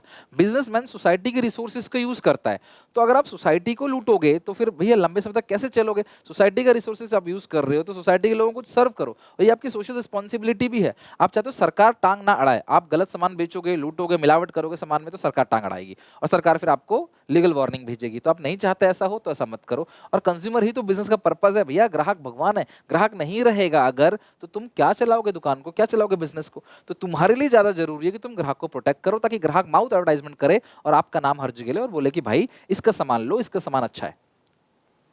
कौन कंज्यूमर है जो सामान पैसे देकर खरीदता है, सर्विसेज पैसे देकर लिया है, फ्री में नहीं लिया है, या उसको यूज भी कर रहा है तो बायर के प्रॉपर अप्रूवल से यूज कर रहा है, और जो अपने जीवन व्यापन करने के लिए, लाइवलीहुड के लिए सामान खरीद रहा है, मतलब सेल्फ यूज के लिए सामान खरीद रहा है, रीसेल के लिए सामान नहीं खरीद रहा। कौन कंज्यूमर नहीं है जिसने सामान खरीदा रीसेल के लिए, जिसने सामान क्लास बिना अप्रूवल के यूज किया है, जिसने सेवाएं बिना अप्रूवल के ली हैं, जो बिना किसी कंसिडरेशन के सामान खरीदता है या बिना किसी कंसिडरेशन के फ्री में सामान लेता है, या वो पर्सन जो क्लास होलसेलर है, रीसेलर है, कमर्शियल पर्पस से सामान ले रहा है, लाइक होलसेलर, रिटेलर, शॉपकीपर। भाई वो कंज्यूमर नहीं है, वो कंप्लेन फाइल नहीं कर सकते। कंप्लेन फाइल तो ग्राहक ही करेगा, दुकानदार ग्राहक के बिहाफ में नहीं कर सकता। ध्यान रखना, केस स्टडी में आ सकता है। Consumer right most important. आराम आराम से पढ़ाओ ना तो आप आराम से 2 घंटे, 3 घंटे, 4 घंटे, 5 घंटे पढ़ा लोगे, लेकिन जब फास्ट पढ़ाते हैं ना तो बहुत जोर पड़ता है गले पे। तो आई होप आपको समझ आ रहा होगा और दिक्कत नहीं हो रही होगी मेरे गले से। राइट टू सेफ्टी, जहां कहीं भी ना आपकी ऐसी बात हो कि आप आईएसआई मार्क वगैरह देख के ले रहे हो सामान, हैजर्डियस सामान नहीं ले रहे, वो आपकी जान माल को नुकसान नहीं कर रहा, प्रेशर कुकर का फट जाना, गैस सिलेंडर का फट जाना, कौन से राइट्स को उल्लंघन करता है? Right to safety. प्रोडक्ट के बारे में पूरी इन्फॉर्मेशन मिलती है आपको, तो ये राइट है, आपका अधिकार है प्रोडक्ट के बारे में पूरी इन्फॉर्मेशन लेना, आपका अधिकार है कि वो प्रोडक्ट आपको नुकसान ना पहुंचाए। वो right to safety, right to information. Right to assured, दुकानदार आपको फोर्स नहीं कर सकता इसी ब्रांड का प्रोडक्ट लो, आपकी मर्जी है, जहां अच्छा लगेगा वो सामान लोगे आप, जो अच्छा लगेगा, जिस ब्रांड का अच्छा लगेगा। राइट टू हर्ड और राइट टू रिप्रेजेंटेशन, ये दोनों बहुत इंपॉर्टेंट है। राइट टू हर्ड का मतलब क्या है कि आपकी बात सुनी जाएगी, आप कंप्लेन फाइल कर सकते हो। अगर किसी कंपनी ने कंप्लेन फाइल करने का कोई अरेंजमेंट नहीं बनाया तो ये राइट आपका वायलेट हो रहा है, तो आपके पास अधिकार है कि आप कंप्लेन फाइल कर सकते हो, और अगर आप केस जीतते हो, है ना, जस्टिफाई होती हैं चीजें, तो आपको कॉम्पनसेशन मिलेगा, रिफंड मिलेगा, रिपेयर किया जाएगा सामान को और मार्केट से उसको विड्रॉ किया जाएगा। अगला राइट टू कंज्यूमर एजुकेशन, जाओ ग्राहक जागो, अवेयरनेस, है ना, तो ये कंज्यूमर एजुकेशन यानी कंज्यूमर को एजुकेट करने के लिए भी काम किया जाएगा। This is called right to consumer education. आपका राइट है कि सरकार आपको एजुकेट करे, आपको आपकी राइट रिस्पॉन्सिबिलिटी बताए, तो यहाँ पे राइट रिस्पॉन्सिबिलिटी की बात होती है, और यहाँ पे उस प्रोडक्ट के बारे में इंफॉर्मेशन लेना वो आपका राइट है, राइट टू इंफॉर्मेशन। रिस्पॉन्सिबिलिटी भी है भैया, कंज्यूमर प्रोटेक्शन एक्ट 2019 आपको कुछ रिस्पॉन्सिबिलिटी भी देता है, जैसे आपको अपने राइट्स को फॉलो करना चाहिए। आपके पास राइट है कंप्लेन करने का तो कंप्लेन करो, सावधान रहो, ब्लाइंडली बिलीव मत करो सेलर के वर्ड पे, क्वालिटी कॉन्शियस रहो, आईएसआई मार्क वगैरह देख के सामान लो। अगर आपके पास जेन्युइन शिकायत है तो शिकायत को दर्ज करो, एडवर्टाइजमेंट के पीछे मत भागो, बिल जरूर लो, इन्वायरमेंट की रिस्पेक्ट करो, ब्लैक मार्केटिंग को हटाओ, आप ब्लैक मार्केटिंग मत करो, हैजर्डस गुड्स मत खरीदो, जो और इन्वायरमेंट पे जो चीजें नुकसान हो रही है, वेस्ट लिटरिंग है, प्लास्टिक यूज, ये सब आप भी मत करो, ठीक है। This is called consumer responsibility. कुछ मार्क्स हैं जिनको देखना चाहिए क्लास, ये क्वालिटी मार्क्स हैं, ठीक है। आईएसआई होता है क्लास ड्यूरेबल प्रोडक्ट्स के लिए, इलेक्ट्रॉनिक आइटम के लिए, एगमार्क होता है क्लास आपका एग्रीकल्चर कमोडिटीज के लिए, हॉलमार्क होता है गोल्ड ज्वेलरी के लिए, उलन मार्क है क्लास उलन गुड्स के लिए, इको मार्क है एनवायरमेंटल फ्रेंडली प्रोडक्ट्स के लिए, और फूड आइटम के लिए होता है फूड प्रोसेस ऑर्डर, एफपीओ, ठीक है। एनसीईआरटी में एफपीओ फूड प्रोसेस ऑर्डर दे रखा है। These are the following remedies, अगर आप जीत जाते हो तो क्या क्या रेमेडीज मिलेंगी? आपको आपका पैसा वापस मिलेगा, कॉम्पनसेशन मिलेगा, जो भी लॉस हुआ है उसका, सामान मार्केट से विड्रॉ किया जाएगा, आपको जो भी नुकसान हुआ है कोर्ट कचहरी में वो पैसा भी मिलेगा, मिसलीडिंग एड हटाया जाएगा आपका, और ऐसे अनफेयर ट्रेड प्रैक्टिसेस करने के लिए आपको बंद कर दिया जाएगा। अच्छा, कंप्लेन कौन फाइल कर सकता है? सिर्फ एक कंज्यूमर मर गया तो उसका जो वारिस है वो, स्टेट और सेंट्रल गवर्नमेंट, एक से ज्यादा लोगों का नुकसान हुआ तो एक कंज्यूमर हजारों कंज्यूमर के बिहाफ में कंप्लेन फाइल कर सकता है, और कोई भी कंज्यूमर एसोसिएशन अगर है, जो कंज्यूमर एसोसिएशन जो है, एनजीओज, वो भी कंप्लेन फाइल कर सकते हैं। तो कंप्लेन अगर आप फाइल करोगे तो कहां कंप्लेन फाइल करोगे? रिड्रेसल एजेंसीज बना रखे हैं, डिस्ट्रिक्ट, स्टेट और नेशनल। अगर आपके सामान की कीमत 1 करोड़ या उससे कम है, ध्यान रखना, 1 करोड़ या उससे कम, तो आप कहां जाओगे? डिस्ट्रिक्ट कमीशन में। ये जजमेंट सुनाया जाएगा क्लास आपके सामान को लैब में भेज के, और अगर आप सेटिस्फाई नहीं हो तो 45 डेज के अंदर अपने क्लास आप यहां पे अपील कर सकते हो स्टेट कमीशन में। यहां पे वो लोग अपील कर सकते हैं जो यहां से सेटिस्फाई नहीं है, और वो लोग डायरेक्टली अपील कर सकते हैं यहां पे जिनके सामान की कीमत 1 करोड़ से ज्यादा हो और 10 करोड़ तक हो, इवन 10 करोड़ भी, वो स्टेट कमीशन में। फिर जजमेंट सुनाया कोर्ट, आप अगर सेटिस्फाई नहीं हो तो आप नेक्स्ट 30 डेज के अंदर अपने अपील को नेशनल कमीशन में डाल सकते हो। तो कौन कौन नेशनल कमीशन में जा सकता है? जो यहाँ सेटिस्फाई नहीं है वो यहाँ पे आएगा, फिर वो यहाँ जाएगा, जो यहाँ सेटिस्फाई नहीं है वो फिर यहाँ जाएगा। और वो लोग जिनके सामान की कीमत 10 करोड़ से ज्यादा है वो लोग भी यहाँ डायरेक्टली कंप्लेंट फाइल कर सकते हैं नेशनल कमीशन के अंदर। अगर वो सेटिस्फाई नहीं है, ये लोग सेटिस्फाई अगर नहीं है, क्योंकि ये तो पहली बार यहीं पे आए हैं, तो इनको क्लास 30 दिन के अंदर सुप्रीम कोर्ट में आप कंप्लेंट फाइल कर सकते हो, वहां सुनवाई होगी। लेकिन सुप्रीम कोर्ट में जो यहाँ से यहाँ पे यहाँ आया है या फिर जो यहाँ से आया है, उनको सुप्रीम कोर्ट में जाने का ऑप्शन नहीं है। सुप्रीम कोर्ट में सिर्फ वही केस जाएगा जिसके सामान की कीमत 10 करोड़ से ऊपर हो। क्वेश्चन कितना भी घुमाए, सामान की कीमत 10 करोड़ से नीचे है तो सुप्रीम कोर्ट में नहीं जा सकते। आपको इसी के डिसीजन से खुश रहना पड़ेगा, नेशनल के डिसीजन से। और फ्री में इलाज कराया, बीमार पड़ गए, नुकसान हो गया, तो भैया कंप्लेंट फाइल नहीं कर सकते, क्योंकि फ्री में जो चीजें करी है ना भैया, वहां पे आप फ्री अगर है तो आप कंप्लेंट फाइल नहीं कर सकते, सीधी सी बात है। क्योंकि अब कंज्यूमर हो ही नहीं। कुछ कंज्यूमर ऑर्गेनाइजेशन है, consumer coordination council Delhi, voluntary organisation of interest of consumer, consumer association Kolkata, consumer guidance society Mumbai, Grahak Panchayat, है ना। Role of consumer organisation and NGO. Consumer organisation और एनजीओ का रोल क्या है, ये भी बहुत इंपॉर्टेंट है। 500 से ज्यादा कंज्यूमर ऑर्गेनाइजेशन है जो कंज्यूमर के इंटरेस्ट को प्रोटेक्ट करते हैं। तो वो ब्रोशर और जर्नल पब्लिक करते हैं, मैगजीन देते हैं लोगों को, जिसके बारे में लिखा रहता है कि उनका अवेयरनेस फैलाते हैं, लोगों को राइट रिस्पॉन्सिबिलिटी बारे बताते हैं, उनको एजुकेट करते हैं, सेमिनार अरेंज करते हैं, कॉन्फ्रेंस अरेंज करते हैं, स्कूल में, हॉस्पिटल में, स्कूल में, कॉलेजेस के अंदर जाते हैं, लोगों को एनकरेज करते हैं कि आप क्वालिटी मार्क वाला सामान खरीदो, है ना। कंप्लेंट फाइल करते हैं लोगों के बिहाफ में। ये है रोल कंज्यूमर ऑर्गेनाइजेशन का।